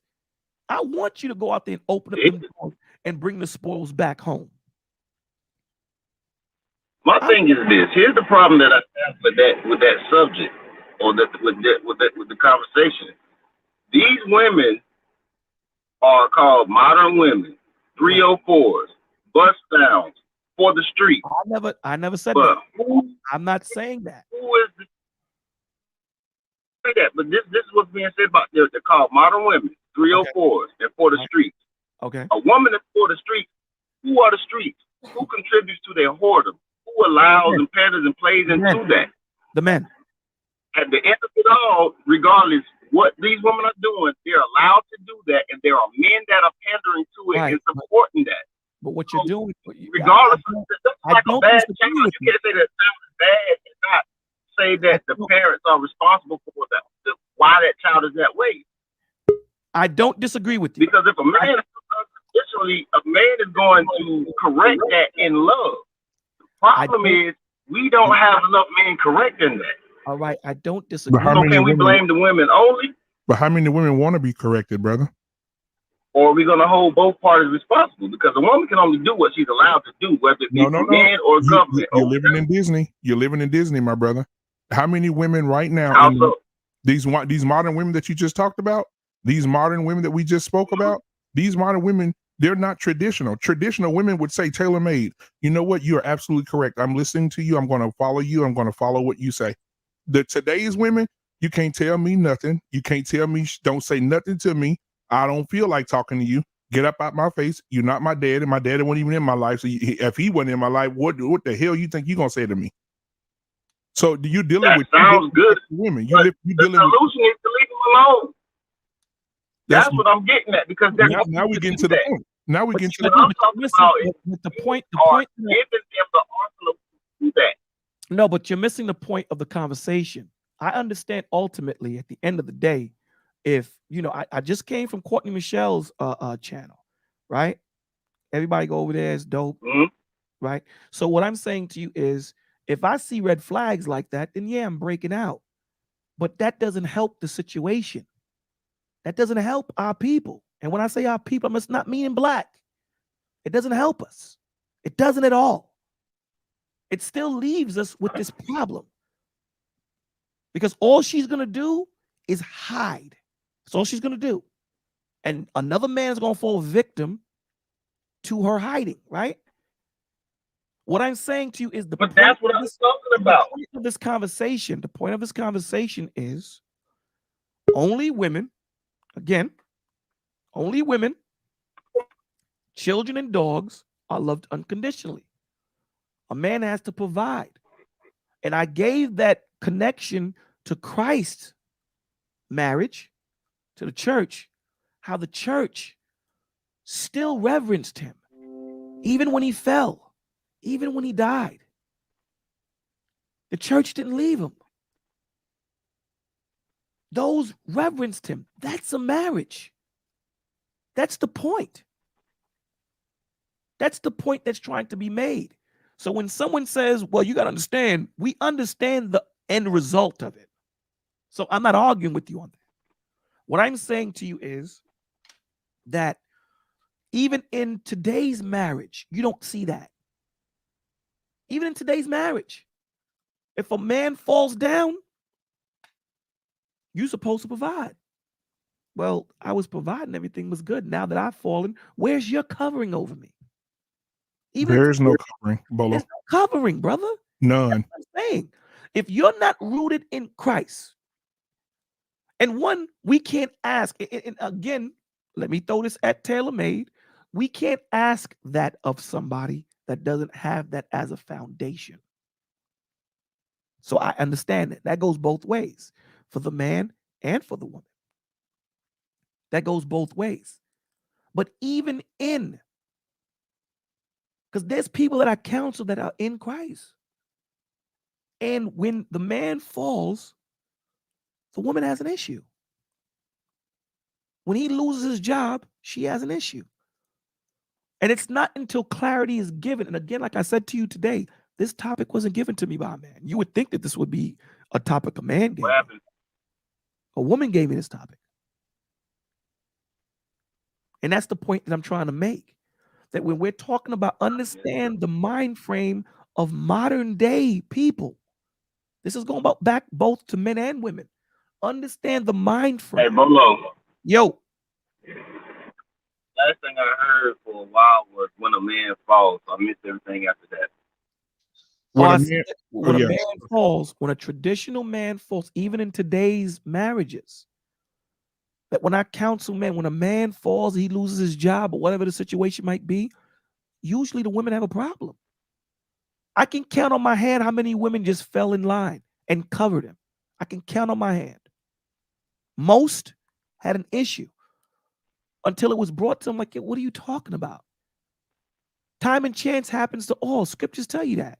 Everyone is going to have a chance to fall so you can understand what it is. Everybody. You're going to fall.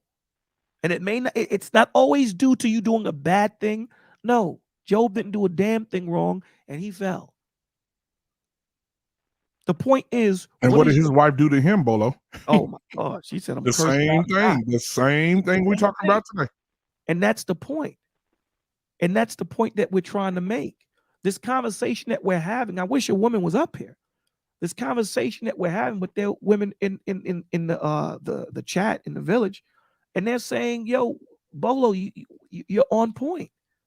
This is not something for me. I don't want to degrade women. That's not what I do. That's not what we do here. We don't do that here, right? But at the same time, my woman is my damn neck. That's what she is. I can't turn without her, bro. So if I fall, damn sure she's supposed to be there to take the darts. That's her job. She's my covering at this point. What do you think they did with Christ when he was in there? Ain't no one touching him, man. Y'all ain't breaking his legs.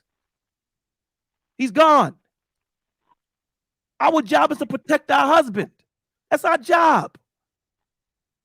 And it's not happening. It's not happening. Well, modern women, it's not. Right. Only traditional women. Right. Yeah, but how many traditional women are there? Traditional women is becoming a relic. Right. Their gas lights are on, sir. It's not very few many.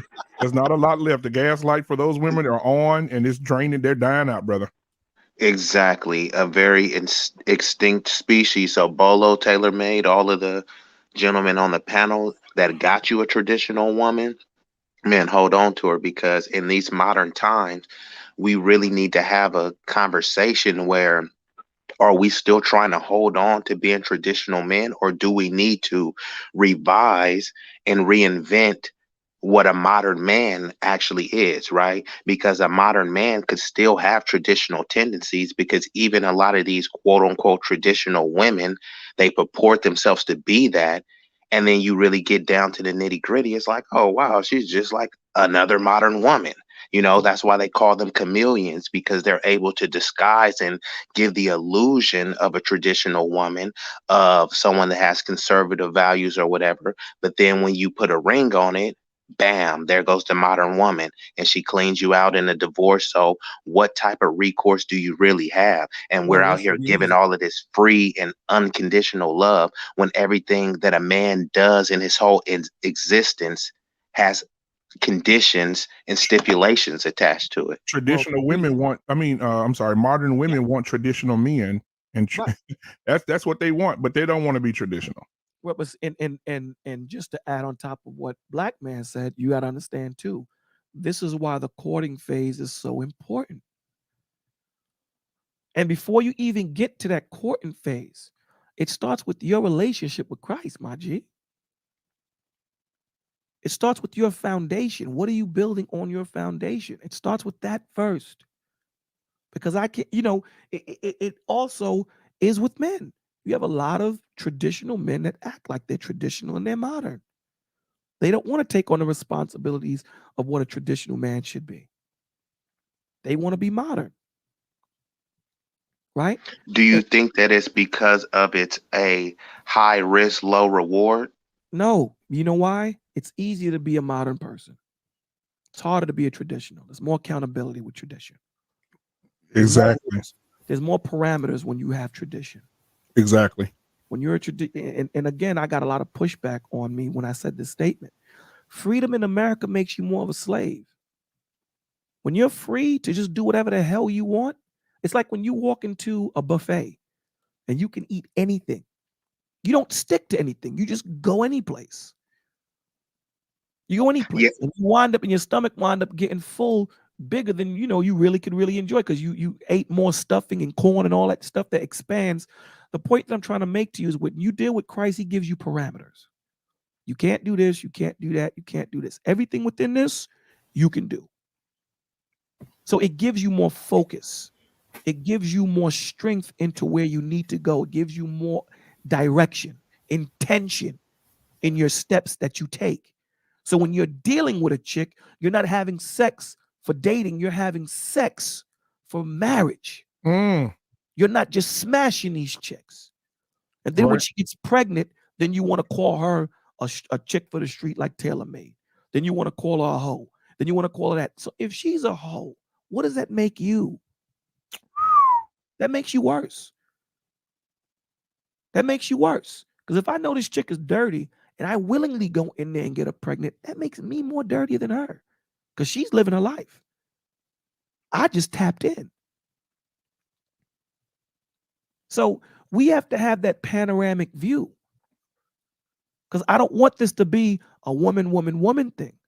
It goes both ways, right? It's more heavily slighted on their end, 100%. 100%. I want us to have this conversation for the modern women to hear. This is what we need to have. Conversation, we present the problem, and then we try to come up with a solution. We try to come up with some type of direction, some type of intention to where we can mend and be able to have this conversation between each other. A lot of the times when Black Man can tell you, we just left Courtney Michelle's channel, and the conversation from when I was there was going smooth until a dude got up there and started using big words, and it was insulting. And I had to check him. And you did. You dig what I'm saying? So it's. So what was the insulting part? He made a statement to her saying that you are pedantic. You're being pedantic, which means you're the type of person that wants to get into the nuances of statements. And nuances of statements are very important, because if I tell you I love you and I take that love and put hate, just one word changed, but it changed the whole spirit of that statement. So yes, listen, men and Our women. community is not pedantic enough. But that's a very good point. That's a very good point. I mean, this whole discussion is all about the nuance and the intricacies of what we're saying. If we only deal with stuff on the surface level, how could we truly comprehend whatever what it is we're speaking about? And you know what, and you know what to add? This is a snapshot to what our men do when they go out there to meet a woman. They only deal with the surface. And they don't that's go why, into the spirit. They don't go into the deepness of it. Shorty, what makes you you? Let's talk. Let's date for about 8 months, 9 months. Let's sit down, because I'm going to be wrapped up into your ass for the rest of my life. You're going to have the potential of taking half of my joint. So let me sit down and have a conversation with you and see what's in your mental. Nah, we don't want to do that. We want to hear about our physical. That's what we want. Yeah. It's mainly about society standards. I say this all the time, man. Society standards have guys looking at the features of the woman, looking at the butt, looking at the face, the beauty, the light skin, brown skin, dark skin, eyes, whatever. IG models have taken the the game to a whole nother level, in which every man wants that type of woman, but they empty. Most of those women are empty inside, man. That's why their hands are always out, because the only thing that can fill them is the money. And see, with young men not knowing that, you're dealing with an empty soul when you're dealing with a woman for vanity, man. That's all you're gonna get is her beauty. Like I tell guys, if you deal with a woman and you divorce her and 5 years later you say, man, she was the worst lady, man. She couldn't cook, she couldn't clean. At what year you didn't know she didn't know how to cook? The first year you met her, or 5 years later when the veil got dropped, when you really accepted that you picked the wrong woman and you wasn't supposed to be with her. See, that's when it comes down to a lot of guys got to understand. Just like Taylor May was saying earlier, you blaming it on the guys, but to an extent, those guys don't have a blueprint. Back in the day, the men taught this. So you know what you do? There's no blueprint. But you know what you do? You learn it. Yeah. I want to put up what Ara said. Some of us traditional women are in hiding till it's time for us to meet, or our men submitting to God as we learn to submit to God as well. That's a very good point. It's a very good point. So, hold on, I'm just curious to when she said in hiding, that's what I would really want to expound upon. Is she hiding like literally, or is she hiding her femininity? No, she hiding who she don't want to be with one of these illiterate dummies out here. That's what she's doing. She's in hiding, meaning, you know what? Hey, how you doing? I'm gonna keep it pushing. Hey, shorty, you look good. Nah, I'm good. Thank you. Hey. It doesn't mean literally that, she's she walks the train tracks.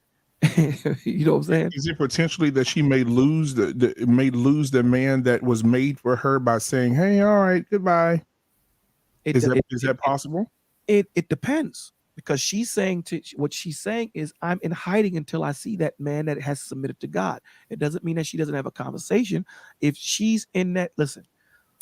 The beautiful thing about submitting yourself to the Most High is he locks you into discernment, right? This is why when he told Moses, I am that I am, I'm everything.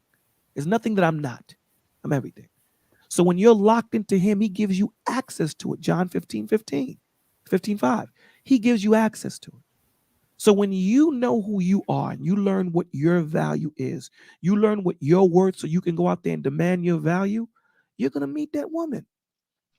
He's going to give you that woman. And once you see her and she sees you, y'all going to lock horns.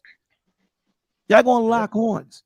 And this conversation that we're having, a woman that is submitted to the Lord and a man that's submitted to the Lord, you don't have to tell her to submit to you. I promise you don't. I promise you. She automatically locks in, because she's not submitting to you. She's submitting to whom you represent. That's who she's submitting to. You can't do nothing to her. She's submitting because that's what's asked of her. That's her obligation. The same as we have one. She submits to that. She sees, because remember, obedience is something that the Lord demands. It's not something that you're going to ask for. This is what I want. This is what I'm going to get. Submission is something that you have to earn. That's trust. So we have to gain these women's trust. These women don't trust us right now, not as a majority. So when you're sitting there telling them, submit, submit, submit, submit to what? To your ass wearing your pants down your behind and playing PlayStation all day? That's what you want me to submit to? I'm good, G. Count me out like New Edition. But then, what happens? Let me push back a little bit on that, Bolo. So what happens when the guy has his pants down and playing the PlayStation, right? We talked about that. But what about the woman that's also? Let's look on the other part of that. You got a good guy, right? That's like, let's just take Cheeky Banter for instance. I know you're familiar with Cheeky, right? Who's that? Cheeky Banter. Nah, I never heard. Okay, so he's on the Latifa line. Dude. Yeah, Okay. yeah. He's 30. He's 32 years old. A virgin. Never been with a woman in his life. He's looking for. He wants to be married. Wants to have children. He's in his 30s. Ain't never had sex with a woman. Never touched a woman.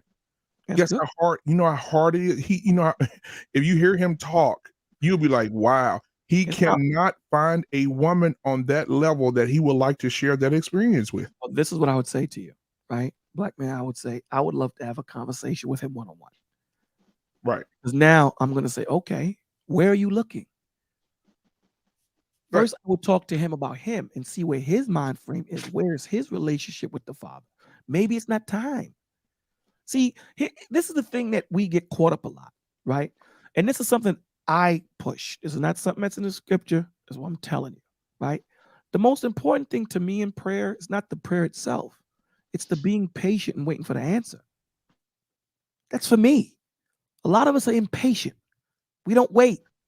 We make things up and we see into things that are not really there because we don't want to wait for him to give us what we need.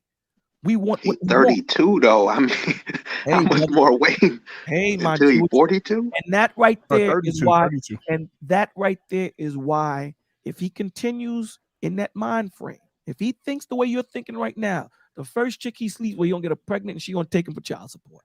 Yep. But you know what though? He's a smart cat. He's in the military, right? No, I'm not saying that he is. I'm saying that when you have that mind frame, when you say how long, what do you mean how long? How long do I have to wait for my perfect woman? That's perfect for me. How long? Man. If it's 32 perfect years, though, it is perfect. Listen, that's why I said perfect for me. Right. Okay. And one of those guys told him. There is no perfect woman. There is no perfect man. You make that's all I was clarifying. And one of the guys told him, hey, bro, it's gonna get to a point. He said the way this when sexual liberation came and these women out here just throwing that thing from the free throw line, giving it to everybody, and having sex with everybody, bro. This sexual liberation, you may not find a woman that's pure, bro. You may have to just settle with a girl with a kid. You may have to settle with a girl that been out in the streets. I don't think it's him looking for a chick that's perfect. You know what I mean? Right. That's our problem. Our problem is when we say perfect.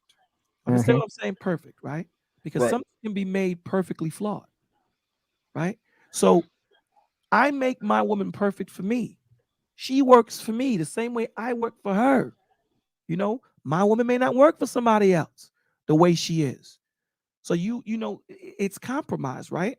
So you might meet a woman that cooks with salt. You might say, I don't like salt. So, and I know that's a bad example, but it's just a small one just to keep the conversation going. So, Bolo, let me ask you this. Where do you think is an ideal location for these gentlemen like a Cheeky Banter or men of that ilk in that position? Because they're saying, it's a lot of don't meet people online, don't meet them here. But I don't hear people saying where is an appropriate place to meet. And let me just finish this. And then some people say in church. And then I don't know how your church is, but many churches that I've had experience with, it's a lot of promiscuity in the church. You know what I mean? The opposite of what someone like Cheeky Banter may be looking for. So is there an ideal place where a person could find, a God-fearing or traditional type woman? This this what I would say is pray on it. Because you can find Cross your fingers. I got you. no. I'm not gonna say cross your fingers, because here's the thing. The one thing about the Lord that makes him so awesome and at the same time so dangerous is that you got to keep your head on a swivel. You know what I'm saying? You're looking one way and your blessing comes another way. Right? So it might be that woman that you don't think. It might be that best friend you have. It's where you are. So once you get to that point, like, see, the good thing about him is he's not like Paul, right? Paul, when you read the scriptures, Paul became a eunuch after knowing women. That's hard. After you know something and then say, I'm going to stop, that's harder than never doing it. Right? That doesn't mean that he doesn't have temptation, cheeky. He might have temptation, like, damn, man, that looks good. I'm sure. But he never tasted of it. So that fight that he fights is a different fight. So the good thing about it is he's never tasted of that nectar. So he's not caught up on it yet. But I mean, his eyes, it's a lot. But here's the thing. When you know that this is what you want to do, and you're focused, laser, the Lord gonna send it to you. How? I have no clue. I don't know if he gonna bring doves and she gonna fall out the sky. I have no clue how it's gonna happen. But I guarantee you, you'll find it. One of the biggest. Oh, now, go ahead, brother. I'm sorry to cut you off, but I was just gonna say one of the biggest issue with a lot of guys, they keep moving in the same circles, thinking that they're gonna get a better woman. And it's a broken system. Women do the same thing. They say they attract bad men, but they move in the same circle. Guys got to understand, you got to broaden your horizon, move out of your circle. I used to move furniture for like over 15, 20 years, and I would always move city to city. Even now with my kids, like I move according to my kids, in schools. My older kids, I moved out near the country. Schools were better for them, college prep and all that. In the city, it's better for my younger kids. So I had to take that leap once my older kids went to college. And a lot of people's like, man, it's rough to be moving. Like, if you want your child to succeed, you got to do what's necessary or benefits you. A lot of men, they don't want to take that leap of faith to say, man, I'm going to go to a museum. I'm going to, go out of my realm of, of norm to go to an exhibit, go to this type of old school concert, or, just move out of state. You when you go to a different state, man, you're a little fish in a big pond, to a degree. Going to different areas, man. A lot of people don't understand because they with comfort zones. That's why most men get caught up in these areas with these women, and they show you a representation of what you want. That's the whole thing. A lot of men, they get to the point where they're not listening and trying to grasp in the first date, to where you're trying to figure out who that woman you're dealing with. You're putting on this whole veil of, I'm a nice man, I got somewhat of money, I'm gonna take you to a nice restaurant. Why you can't go anywhere just basic? First restaurant me and my wife went to was Roadhouse, and we just went, ate a little dinner. Wasn't nothing big, went to a movies another time. I didn't take her out to eat that night when I took her to the movies. I just took her to the movies and brought her back home. See, a lot of men, you want to put on this facade. You lead with your wallet. You got to keep leading. But I'm gonna go into this. There's a Gold professor. He came up with these 9 laws of self-government. And the biggest thing about the 9 laws of self-government is the way you where you bring yourself up into, being who you want to be. And I always talk about knowledge of self. The first rule is discipline.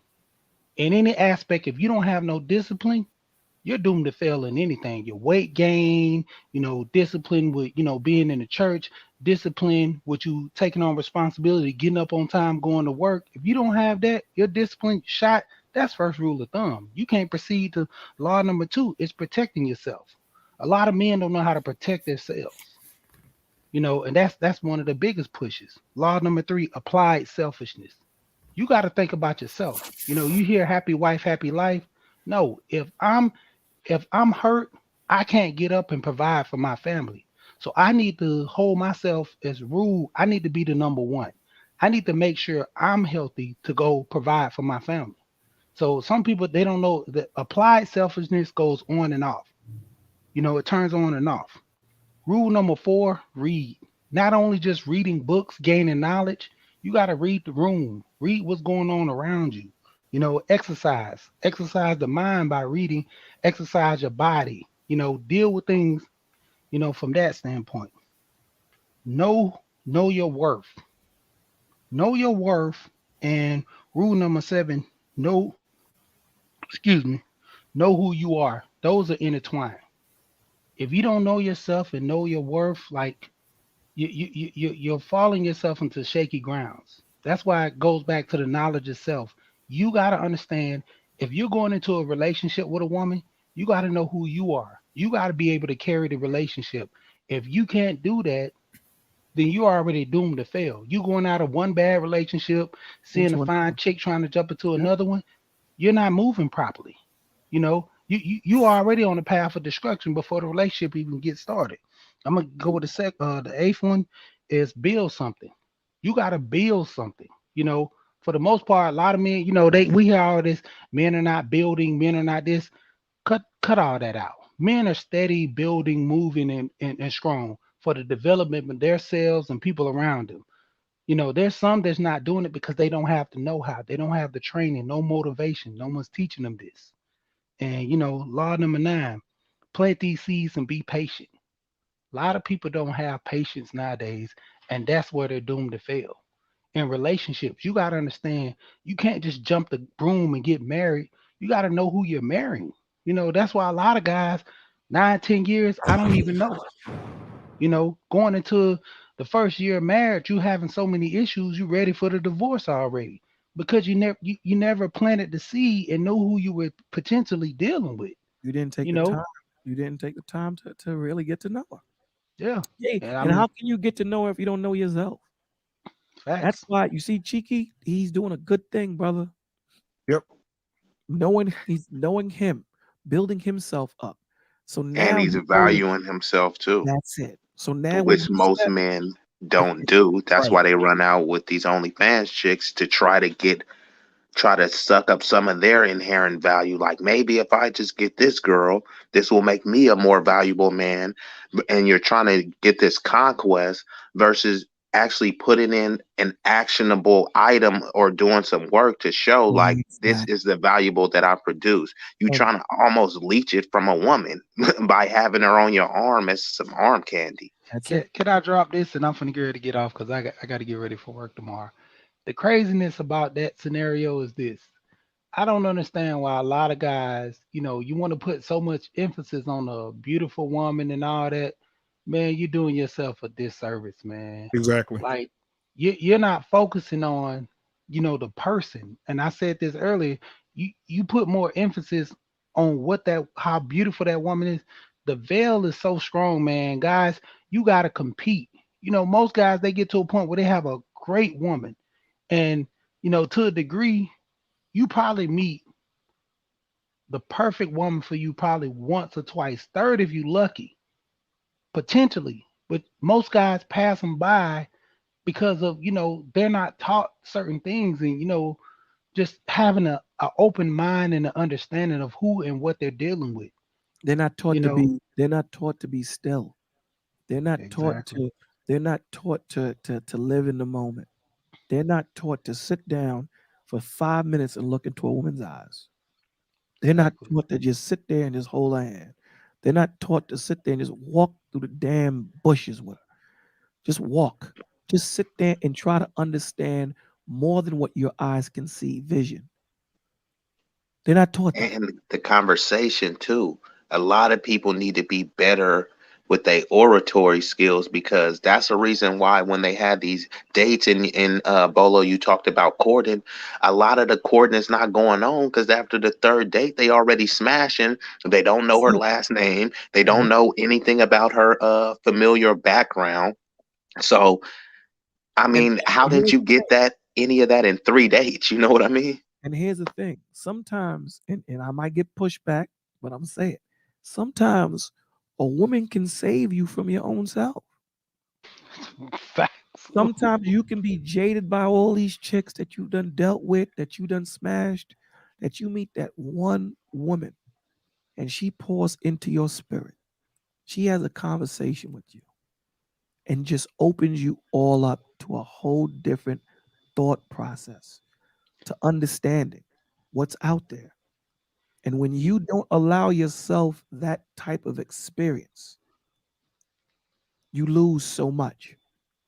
You know the crazy part about that? My ex, her mom, I was on the phone with her, and my ex mom was talking to her, and she didn't know I was on the phone. She basically told my ex, she was like, you're getting back with this guy, you're dealing with him. You up here trying to deal with another guy that's no good for you because you don't know where you're going in life. She basically put me straight by listening to her talk to her daughter. And I That's was like, man, brother, y'all gotta stop getting caught up that women can't drop knowledge, man. And one thing hey, that Enya said something about her dad. She said that, yo, Duke, I went to a gas station and stood there 10 minutes extra.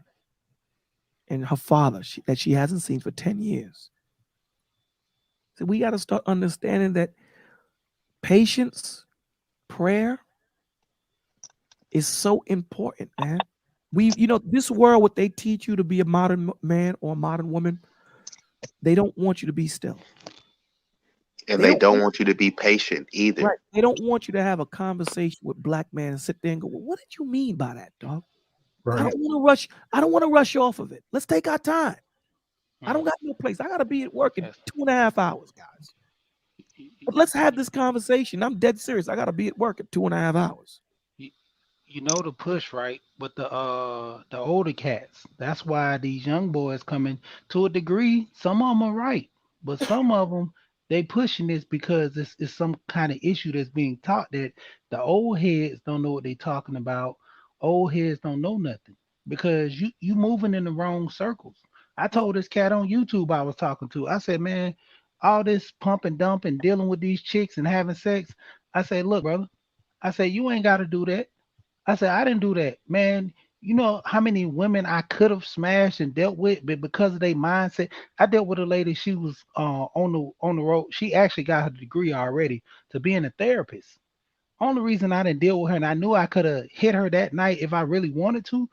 She already told me before the date and everything was set. Like, but when she sit there and acknowledge the waitress a certain way because her food was cold, she had a nasty attitude about herself.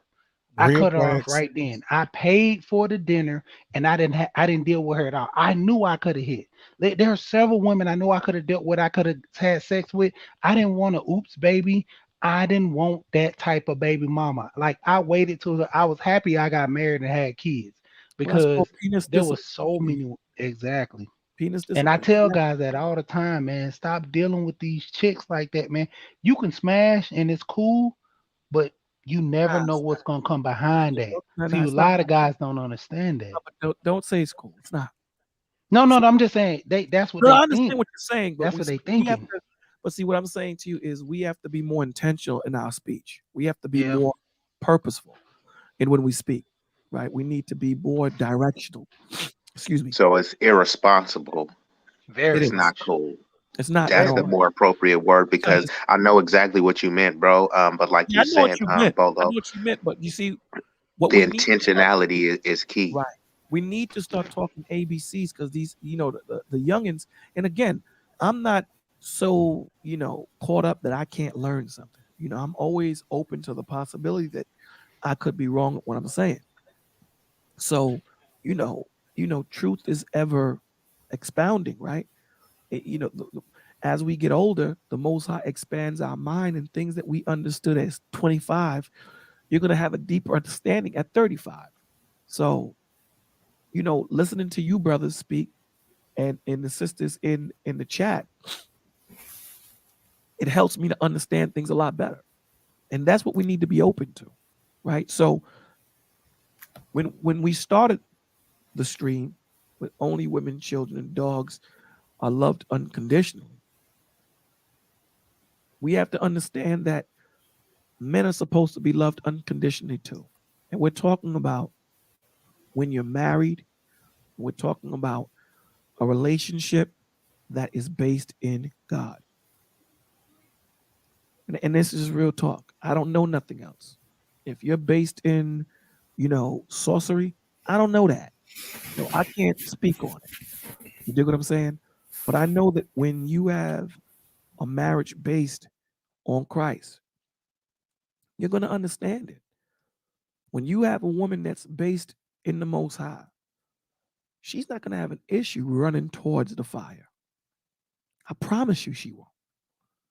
The same as you. You won't have an issue running towards the fire for her. There's something that stands out with a lot of arguments that I have a problem with. And us as believers, we understand and know that there is a standard. Anything outside of that standard is just wrong. But a lot of the times when we approach conversations such as this, we're not arguing based upon the standard. And a lot of times it's because the world doesn't want to listen to anything that's talking about that standard. Well, the Bible is the blueprint, right? And the people are the houses. Right. But oftentimes when we approach conversations, we're saying, well, this house is built this way and this house is doing that. And this is what everybody's doing. That's wrong. But who do you know that goes and buys a house is going to buy a house that's jacked up? We stay away from those houses.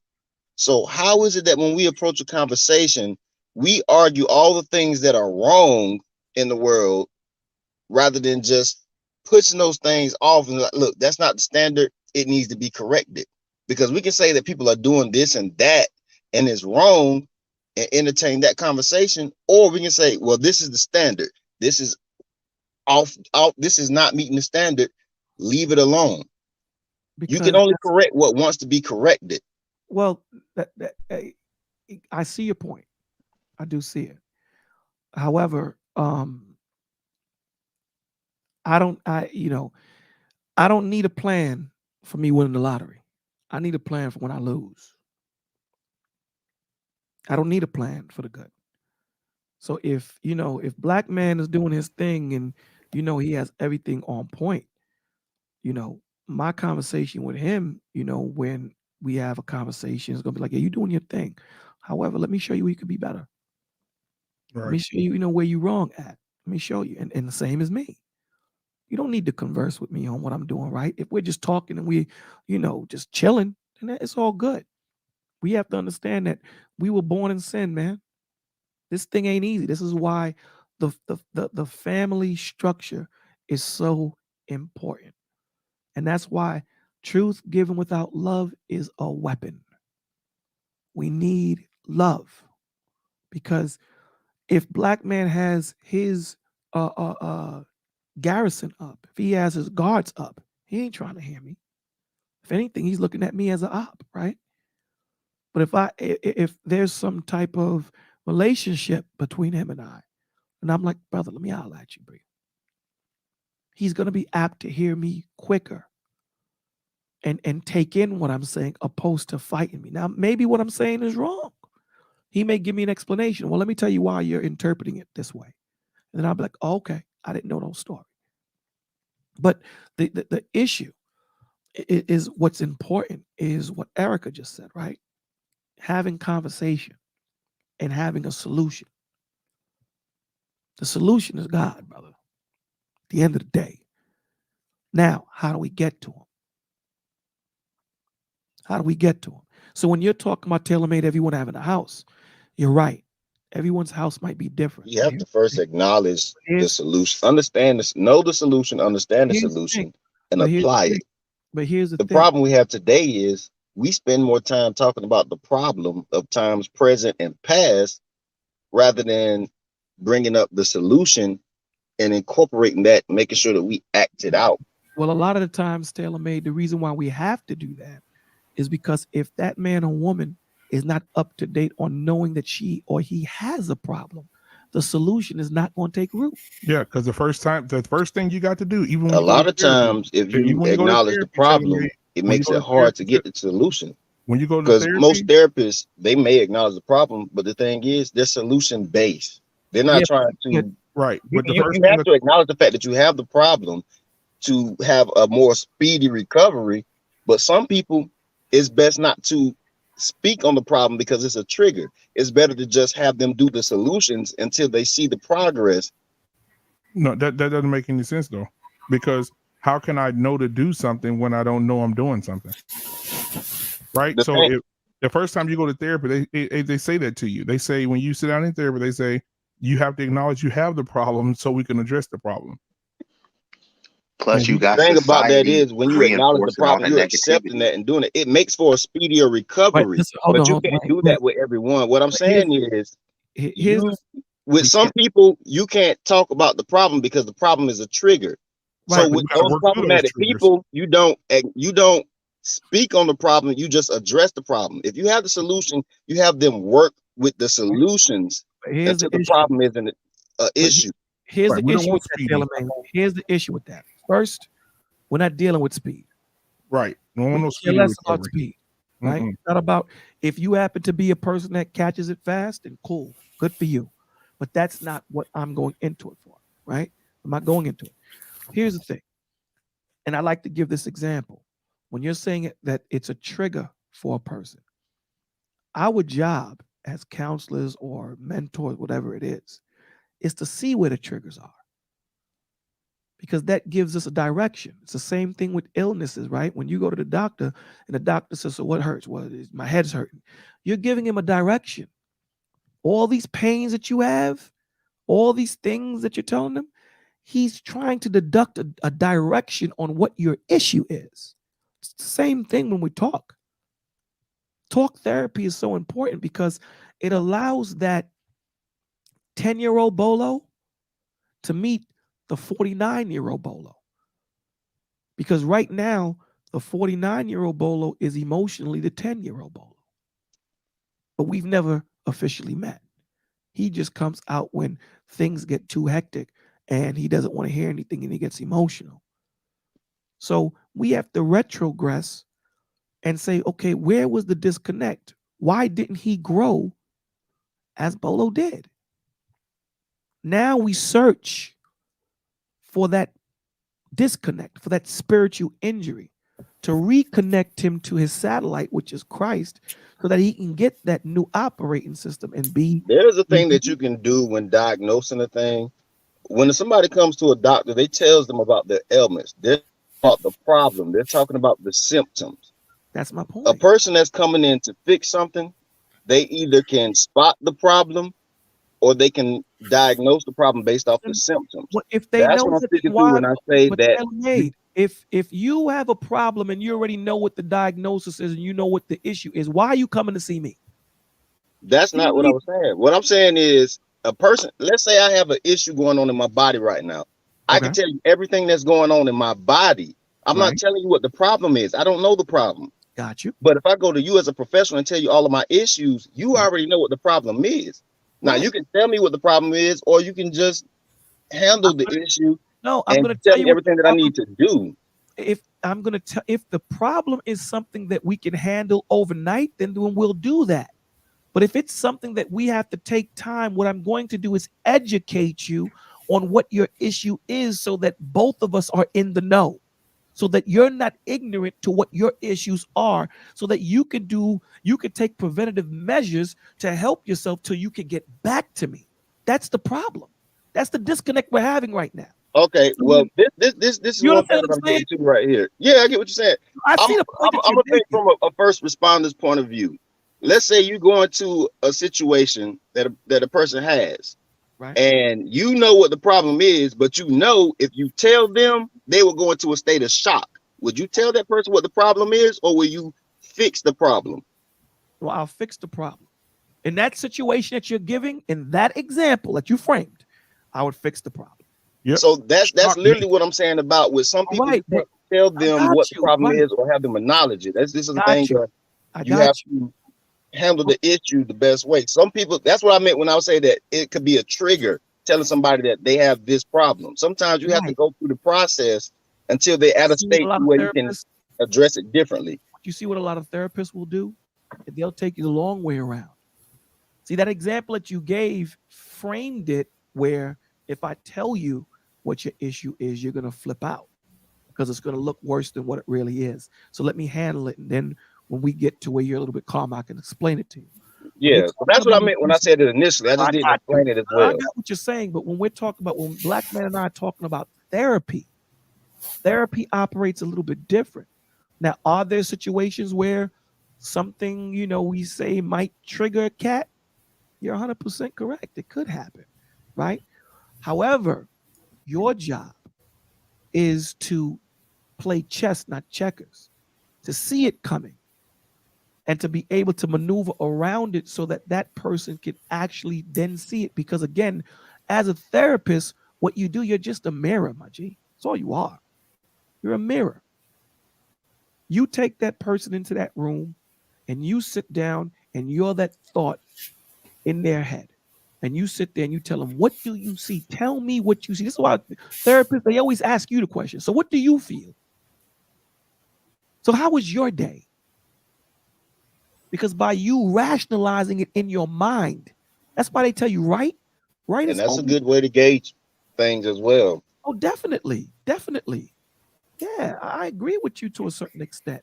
But talk therapy is one of the best things you can do because it forces you to go back to that situation. And understand, when you're talking about men and women that have depression, a lot of the times people get frustrated and lose their patience with them because when they're depressed, a lot of times they don't know what they're depressed about. The initial issue that put them in, spiraled them out of control or spiraled them into their depression, they don't know what it is because by the time they get to it, they've done boggled so many things on top of it that a lot of people think, especially friends, they think that they're just playing games. And it's not so. A lot of them don't know what they're depressed about. So you have to be patient. This is not something that you're going to fix in a week or two. If that's the thought process that you're having, don't talk to your friend. Let he or she go to a professional. Don't talk to him. And I have to address something that somebody said because they was asking, but how can you fix the problem if the person doesn't admit that they first have the problem? That goes back to what we were just discussing right then and there. If you know what the problem is, you can fix the problem. Sometimes telling somebody that there is a problem will make it bad. But you're not. But here's the thing: what he's saying to you is a fact, right? In other words, meaning, if I come to you, tailor-made, with an issue, right, and you know what my issue is, and you know that if you tell me what my issue is, it's just going to trigger me. So what you do is you just fix it. You just fix it, right? I'm still going to have that issue, even though you fixed it. If you don't explain what I was going to, huh? I said, I think about it getting to what I was about to go into. Right. If you don't explain to me how I messed my car up, guess what? I'm gonna be back in your shop. Yep, you're going right to it. Exactly. You know what I'm saying? So yeah, so and that's the thing, because you can fix the problem whether they admit it or not, but you still have the obligation to show them how to not recreate the problem. What you have, but see, it goes back to what Black Man said. Now it goes back to beginning, middle, and end. So I have to show you how you got into that problem. Then I'm going to show you how you continued in that problem. And now I'm going to show you how to get out of that problem. When I see that you're in a better mind frame to hear what I'm saying. The solution has many stages. Like, it's not just surface level. Right. It's not a situation where, listen, it's not something that is just cookie cut it out for everybody. Some situations you might have to start from the beginning of the story and work your way to the end. Some stories you'll start from the beginning and work. You know what I'm saying? It depends on the situation. But I understand the point he's making. Sometimes you might have to just give the solution and then work it out with him or her. As in some situations you do that. I don't see that in the majority. Many people, if I can, I don't see that. I mean, it's not really like it's too simple, too hard, because for sake of a simple example, let's say there's a person that, okay, I broke a plate. I can fix the plate. You break the plate again, I fix the plate. The thing is, I can continue to fix the problem, but if I don't address the fact of why you are breaking the plate, how you breaking the plate, and change that, is the problem is going to keep coming up. So it's not a problem that you can't fix. It's the fact that you have to change the mannerisms of the person so they don't keep recreating the problem. But the point that he's trying to make is the problem fixed if they keep breaking the plate? Because ultimately, we still got to go into, dude, why do you keep breaking the plate? Yeah, you fixed it, but that didn't fix the problem because you're still breaking the plate. It fixed the symptom. The symptom of your problem was breaking the plate. That was a symptom. We fixed it, right? We healed that symptom. But you treated the symptom. There you go. There you go. Yeah. We treated the symptom. Now we have to go to, why do you continue breaking the plate? That's the problem. Now, once we can go into, well, why you break the plate? Because my mom threw a plate at me and it hit me in my head. And every time I see this specific plate, I got to break it. Okay, well, why did she throw the plate at you? We got to dissect that whole situation. We have to. All chapters are not going to end good. It's not. Just like all relationships are not going to end on a good note.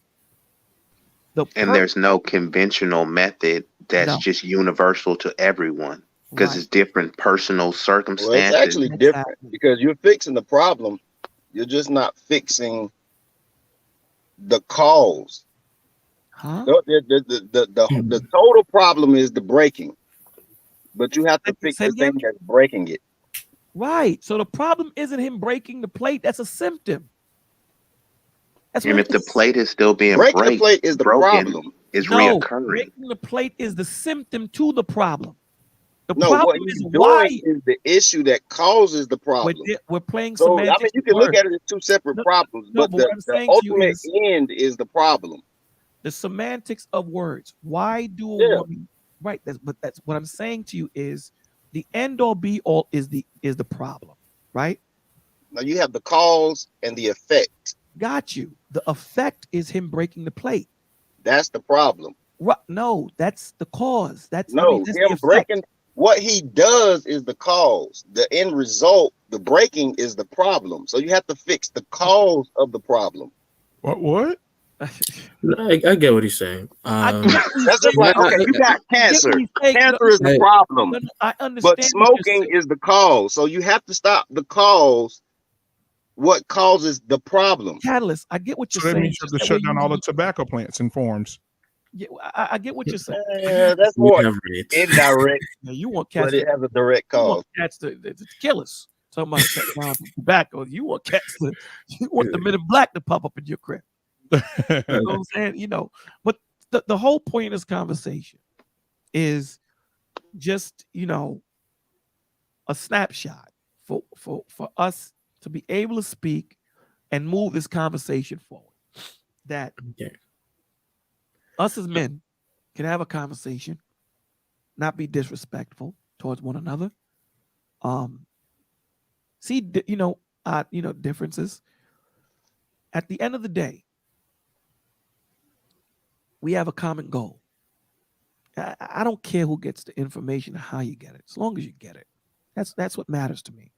You know, I don't need the glory of it, right? The point of the matter is that we need to bring trust back.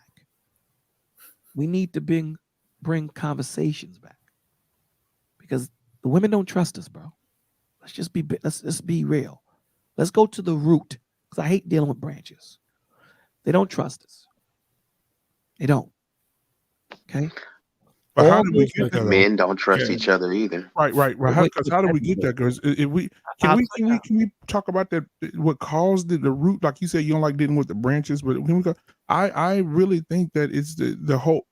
When that feminist movement happened, and those white women used those black women as guinea pigs to push that movement, that destroyed the family. That destroyed the nucleus family right there. That's what I believe. Yeah. I mean, listen, like I say all the time, there were insurgents planted that started it, and we took it and ran with it. Okay. On both Can I sides. Can I bring a point of reference? Because like I usually try to think things a little bit differently. Go ahead, Bill, with me. I haven't Hey, seen you in a minute, man. How you doing? You good? I'm alive. I'm just taking care of small things. Okay. Well, I'm still around. Okay. Let's see. First greetings to everybody that's on the platform. It's late. But one thing I want to say is that there are two ways I see this, because you can try and look at it from a very modern perspective of things because when you talk about the nuclear family and all these different conversations, then you can also start looking at a historical perspective or biblical perspective. Honestly speaking, you start seeing patterns. It's the same thing, different shape. That's really what it is. There you go. And for me, I also have an issue when I'm hearing people throw around modern and traditional because it doesn't make sense to me. Explain, please expound on that, please. Which part? That it doesn't make sense between the modern and the traditional. Okay.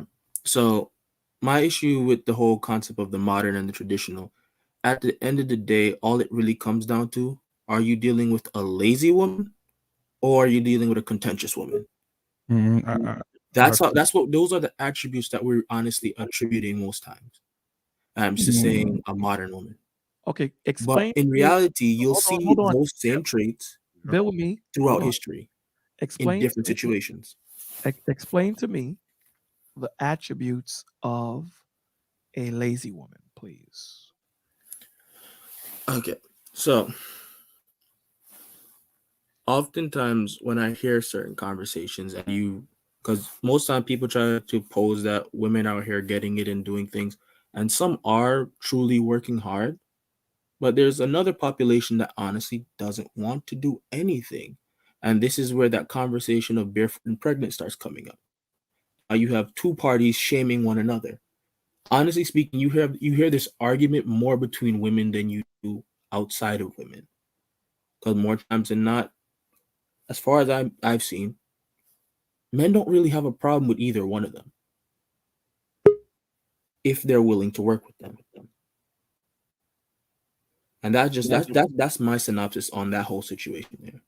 So every time we make this categorization of modern women or traditional women, honestly speaking, I think we're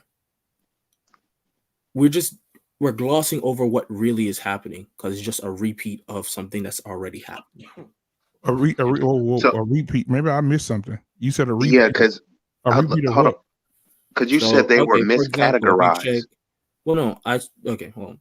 So, for example, if you start, this is something I recently started doing. I started just looking into like divorces and stuff like that. And you start noticing a pattern in terms of, for example, the Roman Empire and how they were handling divorces and the crazy rate or spike in people just divorcing nilly-willy back and forth. You start seeing patterns as the more you look into the history of how all these things came about. And you start realizing when you set up certain environments, you're going to start getting certain results. Does that make sense? Honestly, I'm still confused Yeah, as how lazy and contentious is a replacement for modern and traditional. Exactly. Okay. And So- I still didn't get one characteristics of the lazy woman versus the contentious woman. And both of them sound like a double negative to me. At least with modern and traditional, you have some sort of positivity with the traditional woman. No, but that's the point I'm getting at is the things that I hear most people complain about, if I'm not wrong, is that they're not willing to work with you. They're not willing to do this. They're not willing to come under your guidance of some kind, right? Right. Yes. So what does that usually stem from? What is that coming from? And we can explain that they don't trust, they don't do this, whatever. But ultimately speaking, it's a form of contentiousness. If you are what you say you are, and they are completely unwilling to work with you, it's a form of contentiousness. I don't see where the gap is in that. I You're think you're But with the options you presented, it's either choose a contentious woman or choose a lazy woman. no, Like, what he's saying. no, I That's not what didn't he's say saying. that. I said That's that's not how what he's we're saying. that's how I see it What? for when we talk about Right. modern. But That see, modern label. I didn't touch on right. traditionally. But build with me.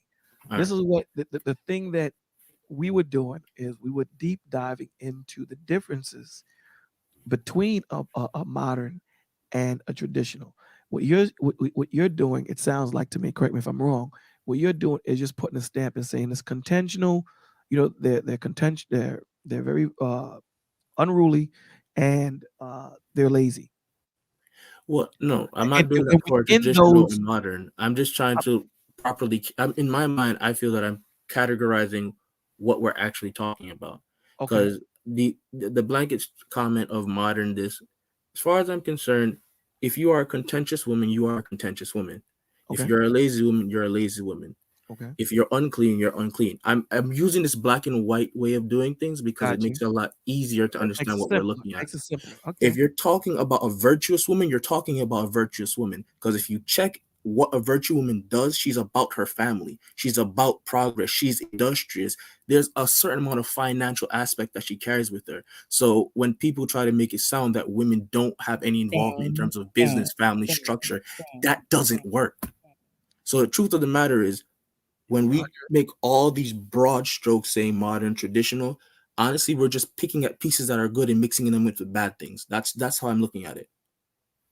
We were a little more so specific. lazy and contentious is not being broad. That makes sense. That makes sense. Okay. Again, We got you. We got you. all Bill right. with me. So Okay. do you still need me to try and explain it more? Nah, I no, think you it'd be don't. easy. Okay. Go ahead. Be easy. You still need them to explain it to you? No, I mean, I understood what you're saying, but what you just said was that we're making these broad examples, and then you gave a very broad example of being lazy and contentious. More so I tried to make it black and white, but yes, it's a form of being broad. I'm not gonna say it's not. Okay, then we're in agreement. Okay. Big Ant. What I got from it was, Big sorry. Ant, you there? What I got from it was when we say,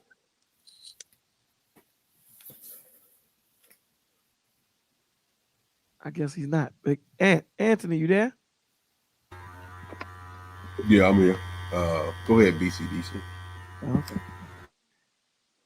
yeah, what I got from Bill with me's statement was when we do say modern, yes, we're talking about in these times, as if this behavior is new. With traditional, it seems that it seems like that term is more related to, times past when there have always been women, the way that they act today, there have always been that type of woman. So I think what he was getting at was we're kind of separating time periods based on the quality of women. When there are quality of women, good quality, virtuous women in both the old times, traditional, and modern times of today.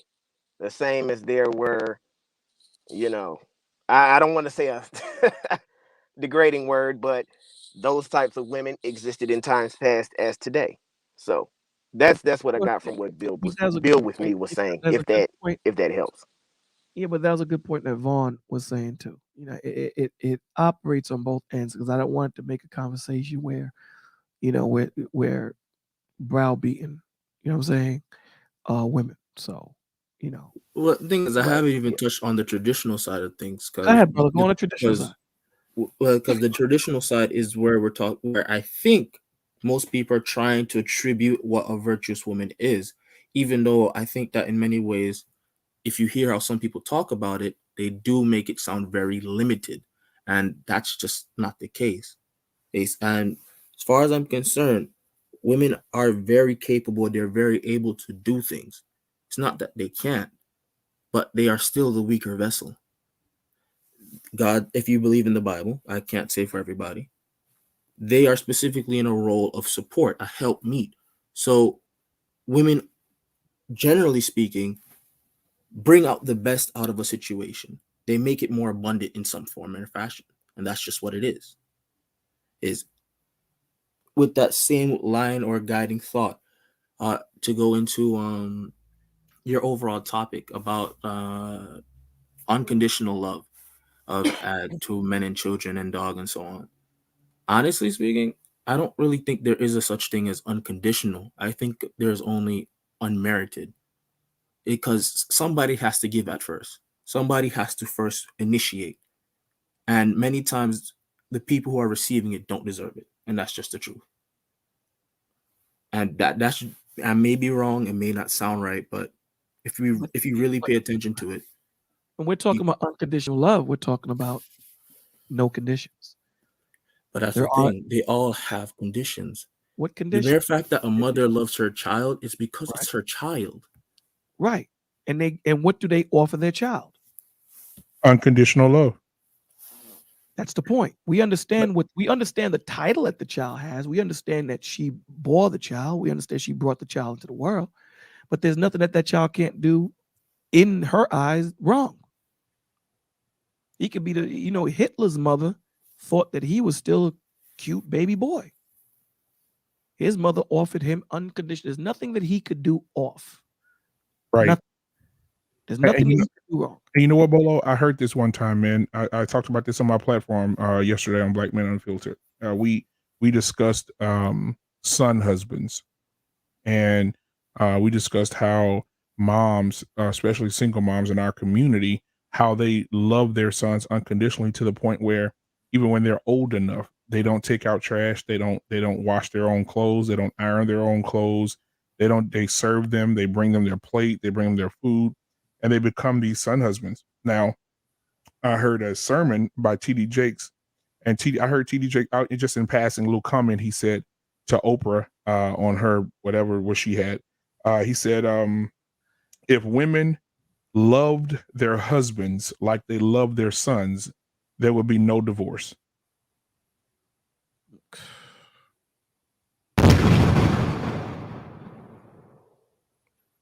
That's a heavy statement.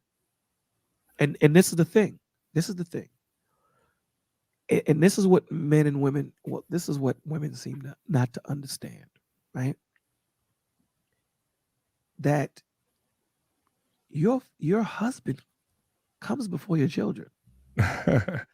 Right. Kids are a part of the family, not a part of the marriage. This is what they don't get in some situations. Exactly. Right?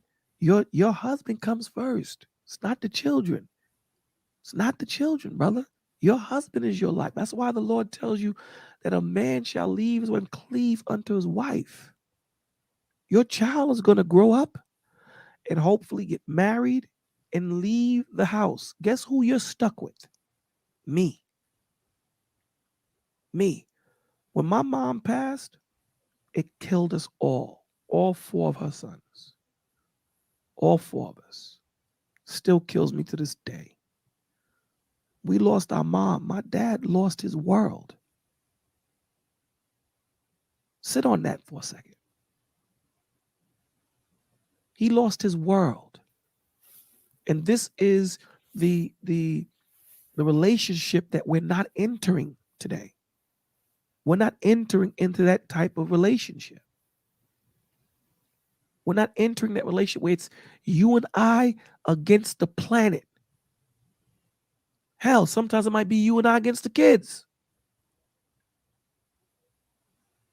It's you and I. That's how important that woman was to that man.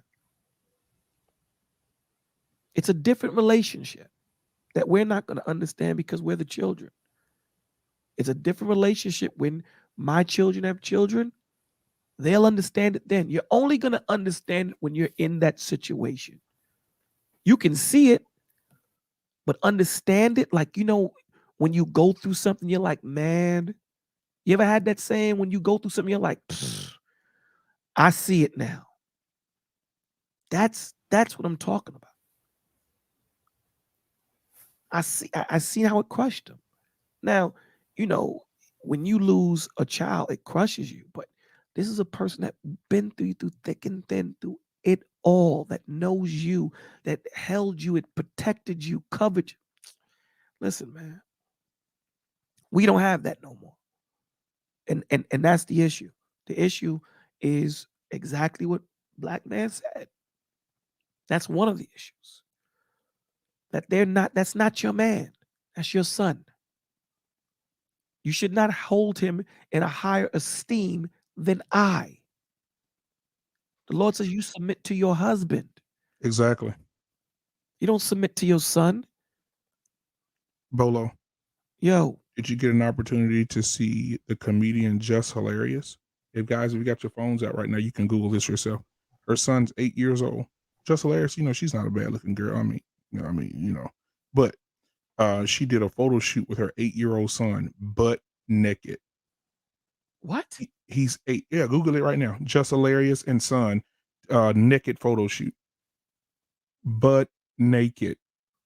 He's sitting between her legs. He straddled her, and she's just He's butt naked too? She's naked. Both of them are naked? No, just her. She's butt naked. He comes in, he's sitting on her, like he straddles her or whatever. She's holding him all close, and just, it's horrible.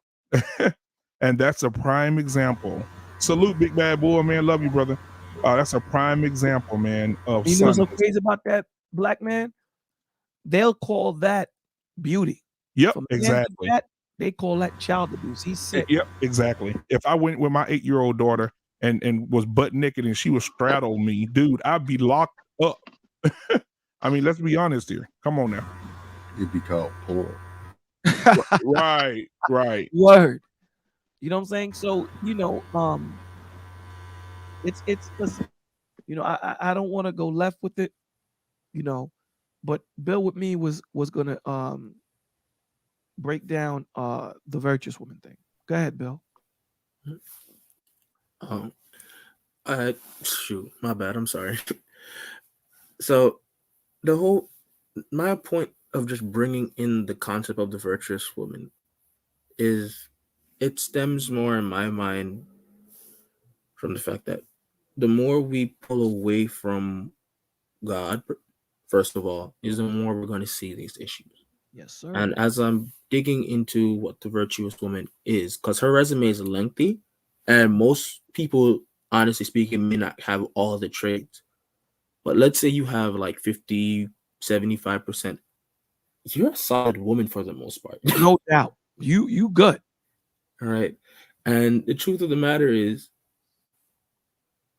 on both sides of the spectrum, you're going to see something similar in men and women. That's I've always said this. So the characteristics are similar, but the way they play out is different. And just like how you guys were talking about how society is currently set up or with this whole freedom concept and just you can do whatever you want. In my opinion, it's honestly it's not exactly as free as we say it is. It's like the statement, be like water, right? Right, where it can flow, it can go in any direction. When it goes into a container, it takes the shape of a container. When it goes into a vase, it takes the shape of the vase. That's honestly how I feel like society is moving, and the way we are slowly pinning up and propping up the things that will destroy us, it is becoming more and more scary, in my opinion, even though people may say otherwise. I've been doing a personal study for myself recently, trying to break down what does it mean to be corrupted, and what does it mean to what does wickedness mean, and how does that represent itself into modern day or present day. And for me, the overlaps is it's interesting. I'll just put it at that. You probably might see some overlaps, but listen, we gonna have this as a part 2 because a brother gotta go to work in an hour and a half. Can I make one more comment before you disappear? Hey, hell yeah, you can. I think yeah. Ed trying to speak though. Ed, yeah, definitely. It's real quick.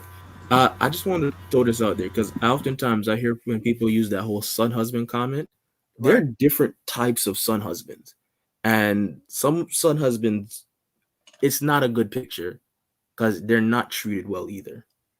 it's actually on the there's a different end to that spectrum, Right, but and it's he's near not. almost abuse. Yeah, but he's not talking about whether he's treated right or wrong, because a lot of the times that's the relationship that they have, right?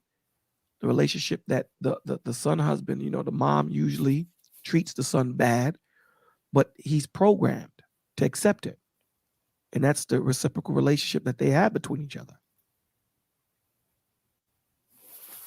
I agree with that. I'm just pointing out because it's definitely not a good thing. And it affects him later on when he's trying to actually find a wife. If he does. Well, here's the thing though. Most times the way the son husband comment is posed as the women aren't having the son do anything, and there's catering or nurturing the son. In some cases, it's actually the opposite. It's more so the responsibility of the father is being played out through the son. And and both of them are unhealthy. But you know what happens? And this is for the women out there that's listening right now. You know what happens when you raise your son to be a son husband? He grows up and becomes the very F boy that all you women hate.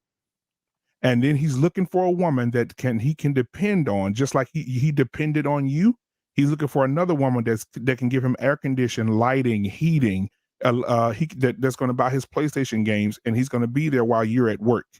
And so those are the very men that you hate. Those are the Pookie and Ray Rays that are being raised up because they're son husbands, and then they graduate to be F boys when you get them. Now, let me say this, man. I got PlayStation, Xbox. Now I play PlayStation, Xbox. I know, but you put in the work, Bolo. I got a PlayStation 2, Bolo. I'm only joking, man. I'm only joking. I just don't want anyone to think, playing PlayStation, Xbox is bad, because I play it. Right. And we'll whoop somebody on it, huh? Nah, I'm not that good. I'm not that good. My son, I turned the game off. So, but Ant, we can't hear you, brother. Are you trying to speak? No, I hadn't said a word, man. I was just biding time. Sound like you getting a haircut. No, I had some dental work done today. So that sucks. You sound out of it too. You don't sound all cool like you usually sound. Yeah, I know. That just happens. It comes with the plan, I guess. Usually you sound like Morpheus, brother. Well, I have to do my best and be non-Morpheus today. I'm the fake Morpheus from the new movie. You know what, man? That movie was alright, man. It was alright. Oh, don't get me started. Hold on, which movie? And Matrix. I think a lot of people, they get caught up because this one was more of a thinking Matrix. Okay. Right. And it took you back before everything happened. Right. It's more of a thinking thing. Right. And it talks to you. It also talks to you about the connection between him and his woman and the power that they both hold. Why they didn't book my man Lawrence Fishburne in there? He said he didn't even get a call. Yeah, because they went back to when he was a young guy. They went back to when he first got into it. Yeah, but you got to understand something too, Black. That Morpheus was a figment of what Neo programmed into the Matrix. Right. Remember, it wasn't him as he was a young man. Uh-huh. It was because remember, what they did was they took Neo and made him make a video game. They made a video game, right? So they made everybody think that it was just a video game. But what Morpheus explained was, I am the figment of what your Morpheus used to be. You programmed me in the Matrix, and I've been stuck here looking for you. Man, hey, you know what? I'm gonna say this, man. I know you gotta go, man, but you brought it up. You brought the Matrix up, bro. Did you hear the black lady that they stole the Matrix from? I'd seen the interview a long time ago. Okay, so it's not about they stole it and they had to pay her like $500 million, $600 million, plus she gets royalties off of each movie, whatever they do with it moving forward, right? And past, right? But anyway, she said that she wrote the Terminator and the Matrix, and she said they stole both of them from her.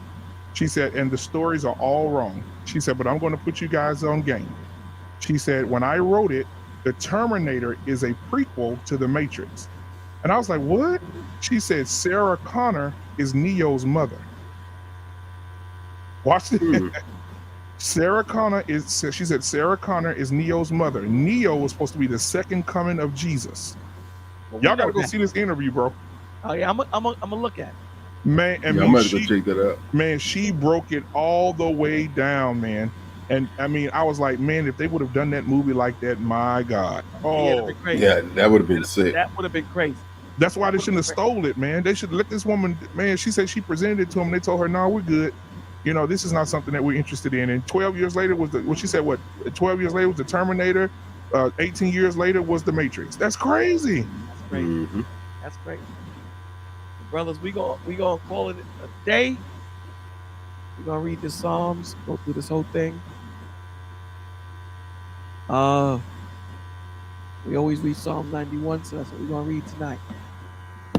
Whoever dwells in the shelter of the Most High will rest in the shadow of the Almighty. I will say of the Lord, He is my refuge and my fortress, my God, in whom I trust. Surely He will save you from the foulest snare and from the deadly pestilence. He will cover you with His feathers, and under His wings you will find refuge. His faithfulness will be your shield and rampart. You will not fear the terror of night, nor the arrows that fly by day, nor the pestilence that stalks in the darkness, nor the plague that destroys at midday. 1,000 may fall at your side, 10,000 at your right hand, but it will not come near you. You will only observe with your eyes and see the punishment of the wicked. If you say the Lord is my refuge, and you make the Most High your dwelling, no harm will overtake you, no disaster will come near your tent. For He will command His angels concerning you to guard you in all your ways. They will lift you up in their hands, so that you will not strike your foot against a stone. You will tread on the lion and the cobra. You will trample the great lion and the serpent. Because He loves me, says the Lord, I will rescue him. I will protect him, for he acknowledges me, my name. He will call on me and I will answer him. I will be with him in trouble. I will deliver him and honor him with long life. I will satisfy him and show him salvation. Lord God, thank you for everything that you've done for us, seen and unseen. We thank you, Lord Jesus, for allowing us to have this conversation in order. We thank you for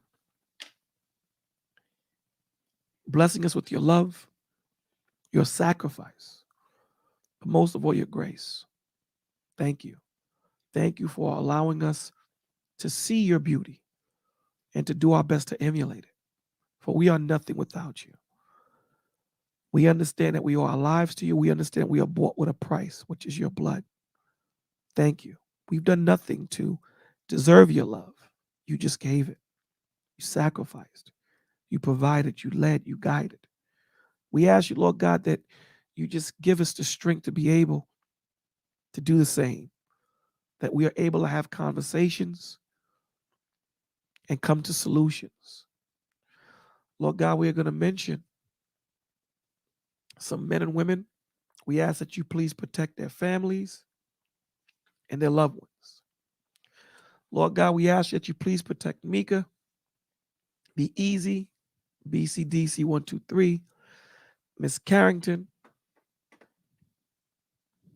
We ask that you protect Playful, Norman, 10 past 11, Playful and Derek, Little Rock, Teak, Mason, Yoshi, Coach, Bam, James Corbett, Anthony and Steve, EC, Montrell, Lyric, Alex, K. Cooper, CJ, Just Jab, J.E. Dudley, Tremaine and her son, Heather, Phoenix Lit, Only Time, Drizzle, Gordon, Mike Rivera, Brian Redmond, L.A. Harlem, Fleetwood, Tommy Sotomayor, Lawrence, Just J, Dog K, Imani, Chat with Divine, Yeshaya, Naja, Joseph, Peach Cobbler, Shakina Glory, Aura, Miss Lady, Byron, Aaron and Mom, Anwar, Butterfly, Matthew, J. Anthony, Lapeef, and the whole panel, Dante, Taylor, Susan, Emika, Beverly, Dorothy, Latanya, Byron D. Sledge, The Doctor, The Listen,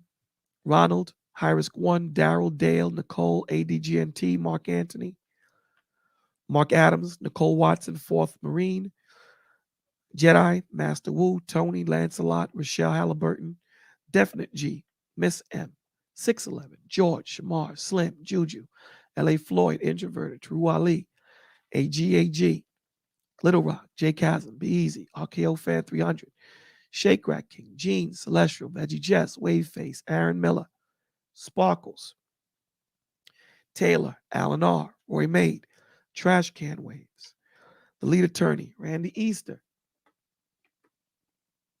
Snuggles, Enya, CMC Production, Kingdom Minded, Black Dust, Roy Rodriguez, Lawrence Ritano, Kenshawn, AMF, Jay, Amy Lewis, Over the Top, Random Stuff, Snuggles 668, You're Pushing 40, Octavia, Siobhan Allen, Moto Love, 1968, Ramsey 7, Red Lipstick and Son Caleb, Crystal Woodside, Mosine Muhammad, Darth Sirius, Jay, Brula Blades, Turtle House, Erica Murray, C. Cool, Jedi Mike, Selena, Cass Favorite, Tay Tay, Pierre Ledur, Jamal Woodward, TJ Randolph, Alicia, Ibra, Uncle Stu, Watson Family, FFS, Pedro 5G, Ronald Hotboy, The Last Saint, B9, Bill With Me, The Pillow Talk, Vaughn Bryant, Keisha Jernigan, Courtney Lucky, Talk With Me, Seeley, Rilla, Health and Healing, Gail Lockett, Samuel McFadden, Sincerely Scorpio, Seeley, Adam, Jada LaRue, Syrup Maker, Perry, Just Right Music, Kadar, Sincerely Key, Sierra Redeemed, Ayo Adi, K. Nicole, Emerge Daily, The Pillow Talk with Sierra, Tyree Patterson, Just Me Coconuts, Community Solutions, Black Man Travels, T Blaze, Bovine Breed, Sheed, We Here, Varnell Hill, The Learning Curve, Mr. Best in the World, Mr. Black 331, Sheba Pisces, Truth is Never Favored, O'Shea, Lennox, Brolic St. Sean, M. Mills, Willie Dean, Richard Gordonez, Big Bad Bull, Randy, Zach Stewart, George Lewis, Doris Myers, Hank, Tyrone, Pasha, Blaine, MTR, Annie Kenya, Talk Hale, E. Black, A. Lewis, Ugo Ani, Magma ET, Ma'at Speaks, The Real Yajane, Community Solutions, Alvin Davis, Edens, Billionaire Mentors Podcast, Big Wolf, Chaotic Truth, 84 Clean Cut, Princess C, KDR Productions, Sans the Cool, Travis Savage, Ebony, Brittany, It's Erica, Balling My Hobby, Mr. Docs, Chris G, Sahel Speaks, Tyen Fan, George Lewis, Gail at Night, Alvin Davis, Brandon W. Boone, Black Man Unfiltered, Emerge with Slay Hadessa, Robert Thomas, Security Boss Unsolicited, Shanita Richardson, Miss Lady, Informed Man Show, E. Dorder, Shanita Richardson, King Rich, Damaged, Riley Cam. Lord God, we ask that you please protect all these men and women and their families. We ask that you please cover all those that search for you. For we know that we are nothing without you. We ask that you please give them travel mercy, those that are traveling, and please heal their bodies, those that are sick. We ask you, Lord God, to please always give us the strength to stand strong in your faith. Show us light where there's darkness.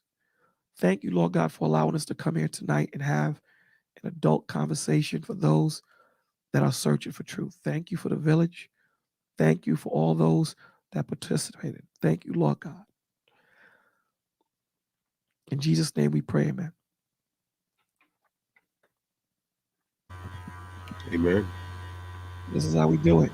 BCDC 123, last words on you. Oh, great panel. Great for whatever brother had to add to the discussion. I wish we could get some of you ladies up here, but God bless the village. Great discussion tonight. All right. All right, let's continue to pray. Excuse me. Lord God, we ask that you please give strength, wisdom, understanding to the Black Men Unfiltered Network. We ask you, Lord God, that you please bless this brother, keep him strong in you. Please give him clarity, understanding. Please encamp your angels around him and his family. In Jesus' name we pray. Bear with me. Last words on you. Thank you for having me up tonight. Just to give a few words. We are all trying to find our way in a world that seems very confusing, as far as I'm concerned. And the more we take time to acknowledge one another and work with each other, actually learn to communicate with each other, communicate with the Most High, it'll work out in the end. Taylor May, last words on you. I really don't have much about word. This is something that I think really deserves a part 2 because there's a lot that's left on the table. We're going to do it fine. I can't wait for the extension because there's a lot about what we spoke on tonight that really needs to be addressed, especially when we're talking about traditional and modern, because what was traditional in the past was modern at that time. And we really have to address what the standards are for men, women, children, so forth and so on. We find this all through Ephesians 5 and 6, the roles of men, women, and kids. And the standard is what the standard is. What we accept today is not the standard. We acknowledge it, we understand it, but there's much to be addressed on this subject. And I hope that everyone looks into these things so that more can participate, especially women, in this conversation, so that we can help build upon these things, because it's an important topic and it's a popular topic and it needs to happen now. Bless. No doubt. Be easy. Last words on you, my G. All right, cool. I came in late, but this was a definitely dope panel. Very substantive information and astute points made by all the gentlemen on here. So I appreciate the discussions. Mostly it was agreements, and then even when there was disagreements or some contrarian views, it was all done respectfully, so I could appreciate that. And keeping the same bolo energy, I'm gonna end with this in terms of our effective methods to communicate. So Timothy 2:16, but avoid irreverent babble, for it will lead people into more and more ungodliness. Colossians 4:6, let your speech always be gracious, seasoned with salt, so that you may know how you ought to answer each person. Proverbs 15:1, a soft answer turns away wrath, but a harsh word stirs up anger. Ephesians 4:29, let no corrupting talk come out of your mouths, but only such as is good for building up, as fits the occasion, that may give grace to those who hear. Proverbs 18:13. If one gives an answer before he hears, it is his folly and shame. Proverbs 25:11. A word fitly spoken is like apples of gold in a setting of silver. Amen. Black Men Unfiltered. Last words on you. Man, that was amazing, dude. I was just sitting here listening to you, how you just did that. So that was amazing, to get that refresher of the word. I would like to say, man, thank you for having me on the platform tonight.